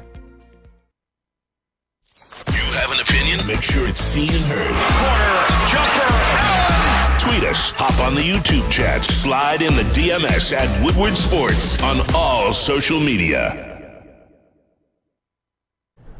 We're talking about Moneyball. No, not the movie about the Oakland A's. Great baseball movie. We're talking about Moneyball sportswear. Whether you want the latest look in athletic apparel or you need new uniforms for your team, Moneyball has it all. Stop at Moneyball showroom in Southfield and experience the only way to ball. Or visit moneyballsportswear.com. Join Woodward Sports Network's own Braylon Edwards on Black Friday from 11 a.m. Is that Braylon Edwards? Braylon Edwards, the greatest wide receiver in Michigan football history, and Woodward Sports' own Braylon Edwards, Friday from 11 a.m. to 12 p.m. And you can win Lions or Pistons tickets, plus store-wide sale up to 50% off. Oh, dang. Moneyball is the only way to ball. I might have to hit up Moneyball on Black Friday, That's not gonna lie. Hey, but that's a deal. Welcome back to another episode of the Woodward Heavyweights live on WoodwardSports.com. I am Spencer Axter. He is Flannel Sam. We have young Chris Platty in the I'm TV still sorry. booth. It's all right. We have JB Smooth on the ones and twos, and Easy sitting in the Maz chair. Easy, why are you making that face? Because I'm trying to picture like a Lions win. You know what I'm saying? I'm here. I'm looking at the Bills defense. They are top 10 against the run. They're very good, which is our strength. The top 10 against the pass. Very good. I'm talking about their defense now. It's not. I'm not even talking about Josh Allen and Stephon Diggs. It's a tall task, guys. We'd have to hurt Josh Allen, and that sounds terrible to say, but I feel like that's the only way. It's not looking good for the Detroit Lions on Thanksgiving. I'm not going to lie. Does anyone know what hotel he's staying at? No, I'm joking. Honestly, if we can, give him a little mild food poisoning, maybe he'll be able to play. I'm not saying anything crazy. We can send fish. We send fish. Take pictures of him. Take pictures of him with fish. Honestly, we might have to see what hotel he's staying at. But yes, Josh Allen caught 16-year-old boy. Let's keep this going. Thanksgiving Day obviously is the Super Bowl for the Detroit Lions, and they are playing what was in preseason the Super Bowl favorite. What was at the beginning of the season, this team is unstoppable. They can't be beat. They beat the Chiefs. They do different things where they're playing well. Sell me on it, Flannery. You think the Lions are going to win? Sell it to me. How can the Lions win? What is a game plan that the Detroit Lions can execute to beat the Kansas City Chiefs? The Buffalo Bills. Well, first of all, the one thing that they absolutely have to do, this is a non-negotiable, they have to run the football. Yes. They have to go play to their strengths. Use that dominant offensive line with a hammer running back like Jamal Williams, who has been hammer. Absolutely. Yes. And Justin Jackson. Yes. DeAndre Swift. It doesn't seem to matter who is in the backfield, besides most of the time for DeAndre Swift. But anywho, that's beside the point. They can get 4 yards a carry almost in their sleep, and they obviously need to do that. I also need Jared Goff to maybe hit a couple play action big throws to Amon-Ra St. Brown. That can be set up by a dominant run game. And of course, in the red zone, when you have the chance, give it to the number one touchdown maker in the NFL right now, leads Jamal the league in Williams, touchdowns, who has 12, and that's a big deal. You got to get touchdowns in the red zone when you can, and with that push and with Jamal Williams running around that offensive line, they have been successful at that. And on defense, obviously you got to get after Josh Allen any way you can, and that is a tall task. Mm-hmm. But Josh Allen is also maybe a tall guy. Yeah, very tall guy. He's also not at 100%. Great bone structure. Great bone structure. Can Aleem McNeil build off of last week's game and maybe get some pressure in the interior? Maybe take some pressure off of a guy like Aiden Hutchinson on the outside? Can we see something from John Kaminsky like we did last week? I understand that I'd say the Bills' offensive line is better than the Giants, but they're coming in with the confidence that they can do it. I don't know if Aleem McNeil even knew that he was capable of a game like they had last week, but now he is. Confidence can move mountains, but this is a mountain that seems immovable. Why don't we just take the Buffalo Bills and push them somewhere else? This is something that I can't see. I can't fathom. I'm sorry. I'm sorry. They can't beat us if we don't show up. That's a good point. Just run away. Maybe we go to Buffalo for a week, guys. Just hide out. Maybe we do. Reschedule a game. Maybe Josh Allen's hurt by the time the game's rescheduled. But literally, easy. Is there any way, any game plan? No. Nothing you can see. 0%. No. I mean, literally, the only way is if Josh Allen's throwing hella interceptions. I mean, that's the only way. I mean, we have last 3 games. That's hella interceptions. Yeah. I'll tell you what. We'll formulate it throughout the week. Well, because right now I got nothing. I really do. Maybe Wednesday, I wake up and I'm like, I forgot. What's Jimmy Neutron always say? Brain blast. If I had an idea of how they beat the Bills, I'd be a defensive assistant making 6 figures right now. But I thought you were defending the Glen. I'm defending the Glen. I ain't defending Josh Allen. You can't defend Josh Allen. I don't blame you. It's tough. You talked about a top 10 stopping the run, top 10 in played in the pass. Obviously, their offense is explosive. Stephon Diggs, one of the best receivers in the NFL. Josh Allen, top 2 quarterback in the NFL.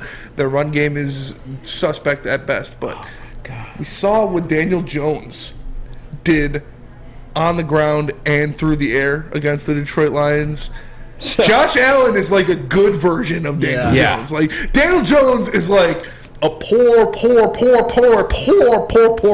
man's homeless almost Josh Allen. Like he's literally like a Josh Allen you find on down on your wish.com. He's a wish.com Josh Allen. Wish.com Josh Allen. Thank you.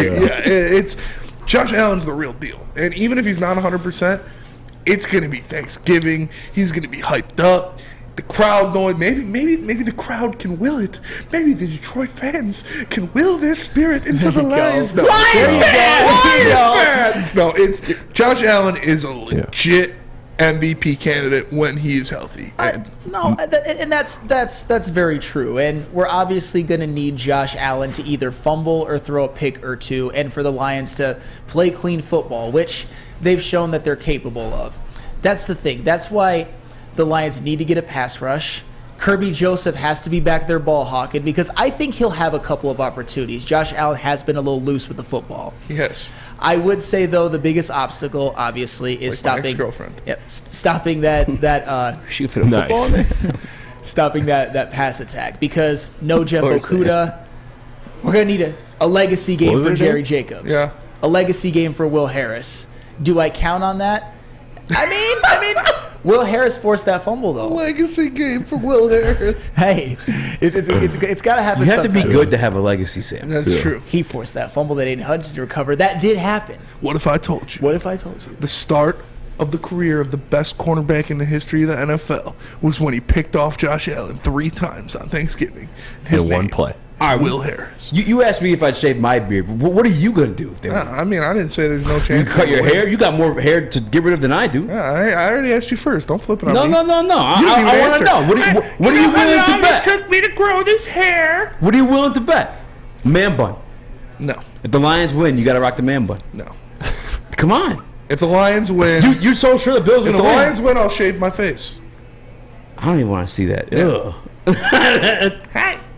It's, I mean, I asked you. Why are you flipping it on What me? would you do? What's the wildest He thing you didn't do even with the answer. Lions He didn't answer. Don't win? answer I told him. you I'm not. I told you I'm not. That was Easy's answer when I asked him. So now you're just quizzing. JB, what would you do?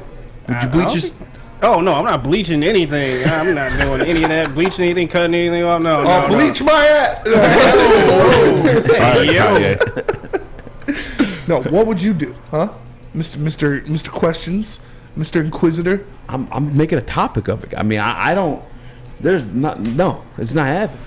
Yeah, you feel so strongly it's not going to happen. So I'm something saying. crazy. What would you do? You're the one that thinks the Lions are going to win. What will I do? I feel like you and Spinney should make a wager.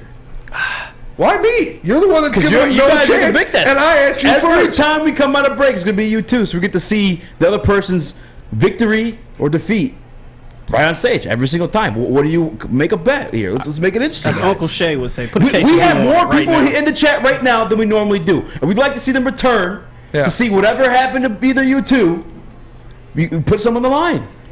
Come on for the show. What you're the one thinking of it. This What is should we you do? two. You two on the main desk. I'm chilling. I can cut the camera. I can put it on you, Easy. We can No. get this wager. I'm in trouble. I might not even. I might get beheaded this week. I don't know. So, like, is it if the Lions win something or if the Lions... If the Lions win, Spinney has to do something. With the Bills win, you guys Praying on your downfall. Oh, God. No, It's see, that's not not gonna be. fair. I don't feel That's as not bad. fair. It's not gonna be that as bad as. confident. It's not gonna be as bad as what Spinney has to do because like he's got the favorite, right? Like, Yeah. That's tough because I'm not that He confident. has to not wear a flannel. Just kidding. Shoot. Nick, you guys are both flannel say, huh? Yeah. Nicholas Duncan in the chat says a tattoo. Flannel say, No. would you get a tattoo? Ever? No, maybe I don't. You Thanksgiving Day miracle tattoo. All right. All right. If the Lions win, I'll get a tattoo. That's it. I'll get a tattoo of Golf. Dan Campbell. Not Golf. Not a chance. Yes. Not a chance. And, You gotta do Not it. a chance. and you know what? Because I think mine is a little bit more. If the Bills win, which is more likely than the Lions winning, even me admittedly saying that, I will do the entire show in my sleeveless flannel, like buttons open. Okay. I like that. I will do That's it. disturbing. I don't like that one. I like that one. All right, Can you fine. bring a pizza or something? Why do we have to look at your chest meat? All right, fine. There we go. You just Thai bring a food. pizza? Actually, JB, you pick. You were gone all last week. I'll have to think about it. I don't know off the top of my head. Chris, but Chris, what kind of food Sam got to bring in? Oh, Because Thanksgiving Day. Or it's day Thanksgiving Day, but I'm gonna be turkeyed out. I'm a twice a year That's turkey true. guy. Yeah. I'm good. Lot of I'm good on leftovers. turkey. So what's the Yeah. burger place down the street? Don't. Oh, I guess we can't. Oh, the Huddle Hunter House. Hunter Hunter House, House. yeah. Oh, Look at yeah, that. yeah. Hunter House. Hunter House. Hunter House on Sam. Sure. I'll get a Dan Campbell tattoo. I'm not getting Jared Goff. And have it like Thanksgiving Day miracle. Yeah. Because we'll remember that win. Yeah. Oh yeah. If they win, we'll 100% remember. I'll get it right here on my thigh. Dan Campbell's face. You kind of have a cool You have a cool way to lose. To be honest with you. Yeah, that wouldn't be crazy. You got to put Thanksgiving miracle on it. Though. Yeah, for sure. All right. Thanksgiving Miracle 2022. When people ask in the future, be like, yeah, I lost my virginity that night. Yeah. It was a miracle. It was crazy. it was. But, you know, My Uncle Ronnie if was you, need, over. if you need some protection Jesus. from stupid bets like the one I just made, Guardian Alarm is the place to go because Guardian Alarm keeps you safe. It gives you peace of mind. whether you're at home or on the road, with their 24/7 local monitoring, they make sure the things that are important to you stay safe. All you have to do is call 1-800. Stay out. That's 1-800. Stay out. Right now, and let them know Woodward Sports sent you. Thanksgiving is all about family and friends. That's why Woodward Sports wants to send you and your crew front row for the Thanksgiving Day football game. Easy there. Hey, it's Thanksgiving. Shouldn't you be in Detroit losing a football game right now? That's right, you and 3 people that you're thankful for sitting in row number 1. So close you can hear the action, smell the excitement, and taste the glory of Detroit football. All you have to do to enter is retweet or share our post on Twitter and IG and tag 3 of your friends or family. If all 3 of those people are following Woodward Sports too, and we pick your name, you and your crew will all get the best seats inside Ford Field. So hop on Twitter and Instagram and tag your crew. And we'll see you Thanksgiving Day at Ford Field. Brought to you by Lady Jane's and Custom Health Centers. Introducing the Planet Fitness Guide to getting that post-workout glow. Step 1. What's your why? More epic energy? Better sleep? Blow off steam? Step 2. Join Planet Fitness for just $10 a month and get moving in our clean and spacious clubs. Step 3. Bask in that post-workout glow. Join Planet Fitness today for just $10 a month. Join today at any of the 50-plus Detroit area locations. It's a great day to get some Centron in your life. Okay. There it is. Centron, here we go. Gotta grab the cranberry. Oh wait, it's 2 for $4. Gotta double up with the classic as well. Centron World, baby. Centron, available at select Krogers, and if you want to know how, go to @CentronWorld.com. You get dope like me. You know what? Why wait?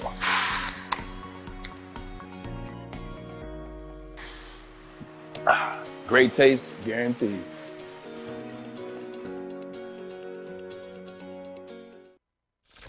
Woodward Avenue, the first paved road in America. Woodward Sports, the first sports network born in Detroit and made for Detroit. So, normally we got a script to read off like some kind of mindless zombie. But Custom Health wants to keep it G real. Let me keep it G real with you, cuz. Look at Ryan Armani. Look at that. Who is that? I've never seen that guy before. Never seen that guy before. Ryan Armani has lost 15 pounds already because of Custom Health. He looks a lot better than that. Sure that's not easy? No, that's Ryan Armani. He looks real good up there. He looks real good now. I'll take that. And it's all thanks to Custom Health. So if you want to use Custom Health to lose some weight, like Ryan Armani, all you have to do is call 844-789-8446. That's 844-789-THIN. What up, though, everybody, and welcome back to the Woodward Heavyweights live on WoodwardSports.com. I am Spencer Raxter. He is Flannel Sam. We got Chris Platty in the booth, and our boy JB Smooth on the ones and twos, and Easy sitting in the man's chair. But we just got done talking Lions. We just talked Lions for an hour and 40 minutes. So right now we got to talk some Pistons. We got to do it. This is heavy hitting stuff. Do we have to? We have to. As terrible as it may sound, Cade Cunningham is out indefinitely. Cade Cunningham might need surgery on his shin splints. Cade Cunningham could miss the rest of the season for the Detroit Lions.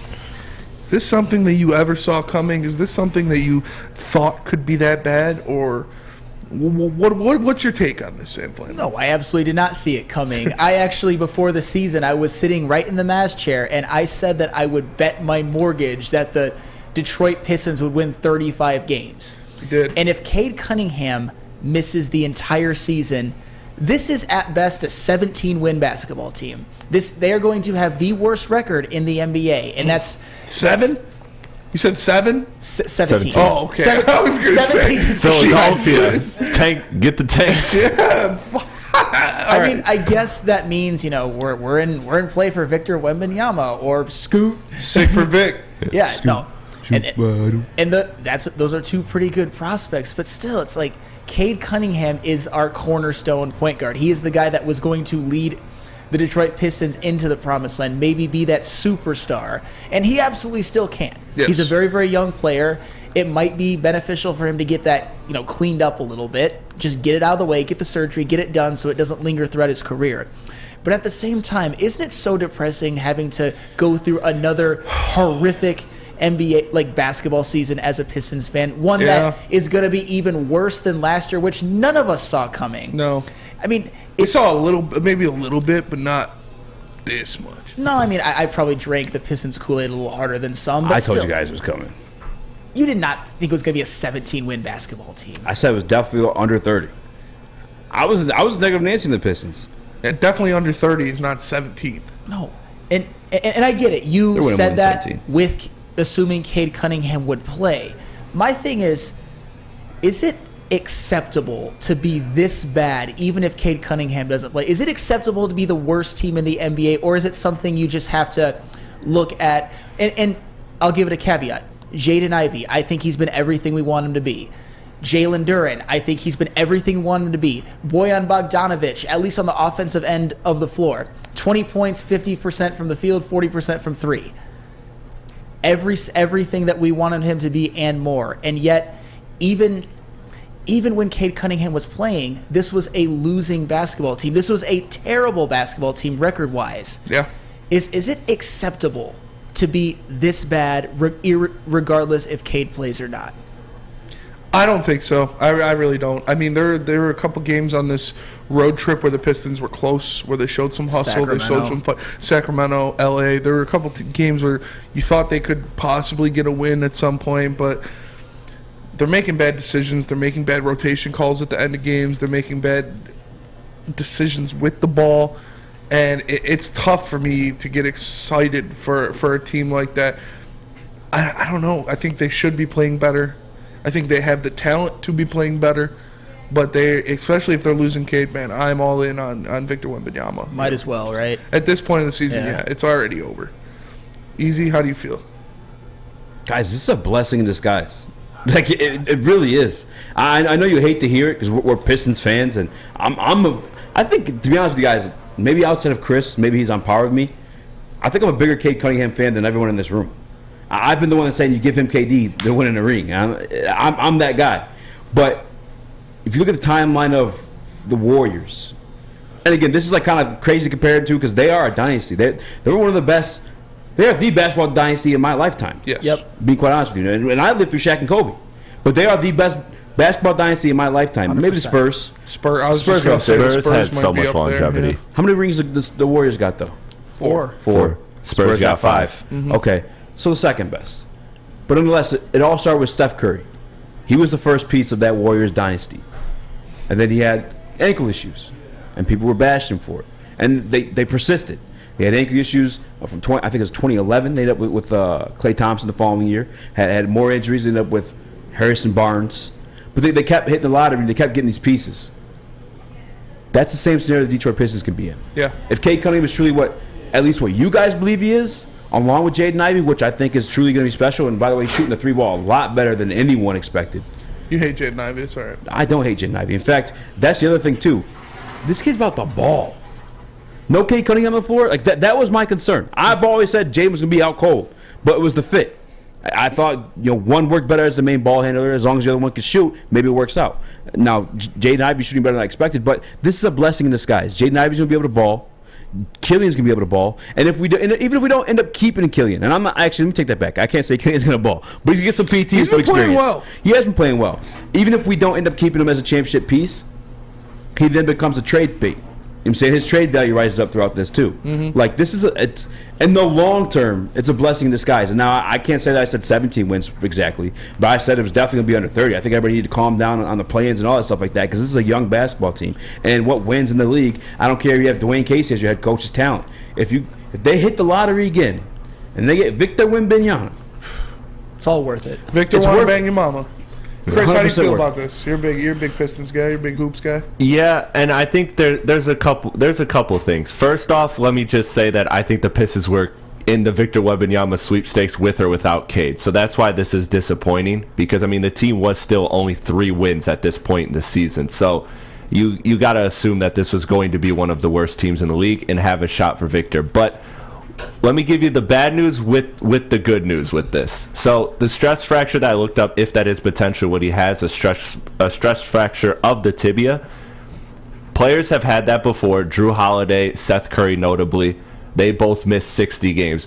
The only player to ever have this injury and come back in the same season was Roddy McGruder when it happened, and he got the surgery right away in October. The GOAT, Rodney McGruder. Yeah, the GOAT. Pistons GOAT. Pistons legend. So if this is that injury, which right now they're just resting to see if it heals naturally, but if surgery is required, then Cade would likely be done for the season or just about the season. So that's the disappointing part. But the good part is, because I know Pistons fans want to jump there, you can't say that this is injury prone or that Cade is injury prone, because last year you look at his ankle, and that was a fluke ankle injury. Those happen all the time. That happens every year almost to Luka and Ja. But so you can't chalk that up to anything. This is a totally different injury. And I looked up and I actually talked to some people who are doctors to kind of confirm what I was Googling to see is true. Google it. I did Google it. Thank you. And when I was Googling it and talking to doctors, a lot of times stress fractures come from when you make drastic changes to your body and your diet. And what's the thing we talked about all offseason was Gaines Cunningham. Yeah. So I think this is a fluke injury as a result of him drastically changing his body and his diet. So Pistons fans should, although they're disappointed that he will miss a season of development, and that does suck, you should have some faith. Don't do the Grant Hill stuff. Don't do it, because to me it's too soon, way too and soon. these injuries are too different. You So heard it that's here the silver first. lining. You heard it here first, folks. Chris thinks Cade got injured because he's vegan. So it is what it is. No, I'm just kidding. Cancel that was him. good. That was a good breakdown, though, young Christopher. Yes, sir. And, if you're not vegan, I got a place you can go to and have a good burger. And that is Big Boy. Because for a limited time only, all new burgers and loaded fries are back at Big Boy. It's not the Slim Jim. It's the Big Jim. The chili cheese is such a tease. Guess what else is new? The bacon blue. What about upgrading those fries? They got chili cheese fries. They got baked potato fries. And they got nacho fries. So go satisfy those taste buds at Big Boy. 3 NBA championships. Detroit fans were there. 11 Stanley Cups. Detroit fans were there. 4 World Series wins. Detroit fans were there. And that one Lions playoff win in 1991? Yeah, Detroit fans were there. Woodward Sports, where the fans are. Fellas, let's be honest. We like things to be easy. We like simple stuff, like sports 7 days a week. We like things uncomplicated, like Lady Jane's Haircuts for Men. Open 10 to 8, 7 days a week. Walk in anytime. Sign in, sit down, watch your favorite team play, and before you know it, your hair will be game ready. Open 10 to 8, 7 days a week. Walk in anytime. Lady Jane's Haircuts for Men. It's wicked awesome. What's a winter wonderland if you can't shop, eat, and play? Lucky for you, you can do it all at the Downtown Detroit Markets, Cadillac Lodge, and the new winter version of the Monroe Street Midway, all located just across the street from Campus Martius Park. Find the fun at deckedoutdetroit.com.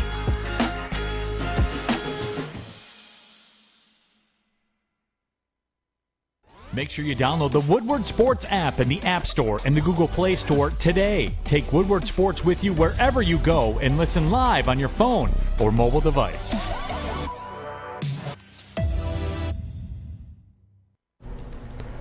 Chili Peppers Tanning is where you'll find the cleanest salons in the D. Spotless, sanitized rooms with trained and certified tanning professionals. Join the Pepper Club for all the best deals, where they beat all competitors by $5. $5? $5. And when you're there, do yourself a favor. Don't forget to pick up Australian Gold, Designer Skin, Caltan, or Swedish Beauty Lotions. ChiliPeppersTanning.com, the hottest bulbs, the hottest deals, the darkest tans, your vitamin D headquarters, 27 locations, and more on the way. Welcome back, everybody, to the Woodward Heavyweights live on WoodwardSports.com. I am Spencer Rexter. He is Sam Flannel. We got Chris Platty in the booth. We got JB Smooth on the ones and twos, and our boy Easy in the Maz chair. But before Before we wrap it Dude, up I today, can't horse. it is. Oh my goodness! Cheap understanding sponsored Chris's speech class. Sponsored Chris's speech therapy. We have to talk about this because it's the week. Oh yeah. It is college football's favorite week of the year. There's a lot of big games on board, and of course, none bigger than Michigan versus Ohio State. Yes, sir. Michigan versus Ohio State in the game.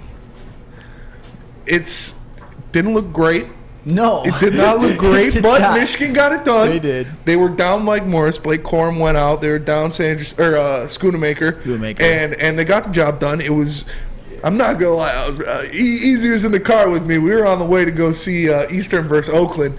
It was a great game, by the way. Went into overtime. Oh, Oakland man, won. that was awesome. But, man, I was Shouting rooting for him. your I was like, come on, Illinois, let's go. But no, Michigan took care of business. They got the win. Yes. And now they're going to the Horseshoe this week. Is there any way Michigan can get the dub if Blake Corum doesn't play? It would be less likely, but there is one way that they can do it. They have to have Donovan Edwards, because I do not want to see C.J. Stokes and Isaiah Gash taking carries out of the backfield. If I'm a Michigan fan, Michigan is absolutely screwed if that's the They got canary. dominated on the line of scrimmage in the second half. They did. Yeah. And that is a concern. And also Trevor Keegan, one of their best offensive linemen, was out too. Okay. But yes, they do have to run the football though. And Blake Corum has obviously been one of the best running backs in the country this year. I would argue the best. And I would say for the most part this season, the Michigan offensive line has been as good, if not better, than any other offensive line in college football. Mm-hmm. Yes, they absolutely. USC's offensive line is damn good. Well, I mean, yeah, no, they're up there, but I said like kind of as good. I mean, they were the Joe Moore best offensive unit last year, best offensive line, and I think their offensive line actually upgraded with Oluwolutimi at center instead of Andrew Vestardis. They do have to run the football. Blake Corum has kind of been that hammer, that engine of the offense. He's been everything. He's been everything. Yeah. Seemed like it after Saturday, especially. Yeah, for Yeah, sure. absolutely. You saw how the offense Saw him fell fall apart. Yeah. Like I said earlier, there is a guy that also didn't play, and he might actually be the better running back, as we have often discussed. And I think he is. Donovan Edwards. Mhm. And if Donovan Edwards is out there, and if the Michigan offensive line can dominate the trenches like they did in last week's matchup, I think he can give you that type of great game out of a running back. And also one thing Donovan Edwards provides that Blake Corum does not as much is catching the ball out of the backfield. Yes. If you watch Michigan games this year consistently, you see that oftentimes it looks like J.J. McCarthy trusts Donovan Edwards more than some of his wide receivers. Yes, he does. He targets him more. Yes, in big moments. In big the moments. red zone. Yeah. He targets Donovan Edwards in the red zone more than anybody where they've struggled the most. So, yes, I think they can win. They just have to... Donovan Edwards or Blake Corum or both has to play absolutely. And they do have to dominate the trenches. They also, on defense, they have to get after C.J. Stroud. Yeah. I want to see Mike Morris out there. He's got to hound C.J. Stroud at a level somewhat comparable to what Aiden Hutchinson did last year. He's got to, I think, get a sack or two. They cannot make it comfortable for C.J. Stroud. They absolutely can win in the Horseshoe. I know it wasn't impressive last week, but they found a way, missing some starters, so everything they want is right in front of them. So they just got to go take it, and I still think they can. It's going to be tough, man. That's going to be a big matchup. Even when they were healthy, team, I didn't think they'd win this game. That's fair. So if they're down some guys, they're down the guy. I can't see it happening. Yeah, they said No Jim structural Harbaugh said damage. that there was no structural damage, and I find it very hard to believe that Blake Corum will miss this game. No, I mean, that's the thing. He's obviously had a great season and a great career at Ohio State. What he can, at Michigan, Jesus Christ, at Michigan, yeah.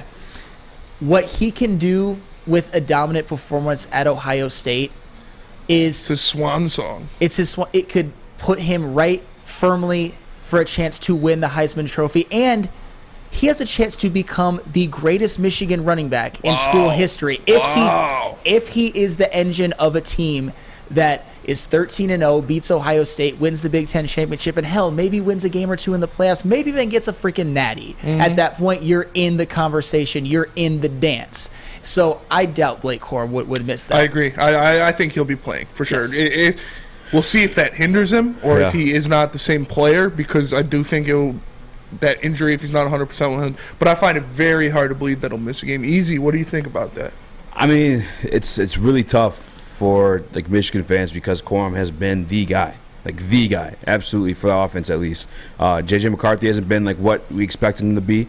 But in the same sentence, you could point to Jackson Smith and Jigba's injury for Ohio State as well. You know what I'm saying? So you can't actually like say, "Oh, we're missing our guy." They're missing one other guy, Marvin Harrison Jr. Jackson Smith and Jigba's been out for a while. He hasn't played a lot of Marvin Harrison this Jr. year. Yeah, and Marvin Harrison Jr. is better. Yeah.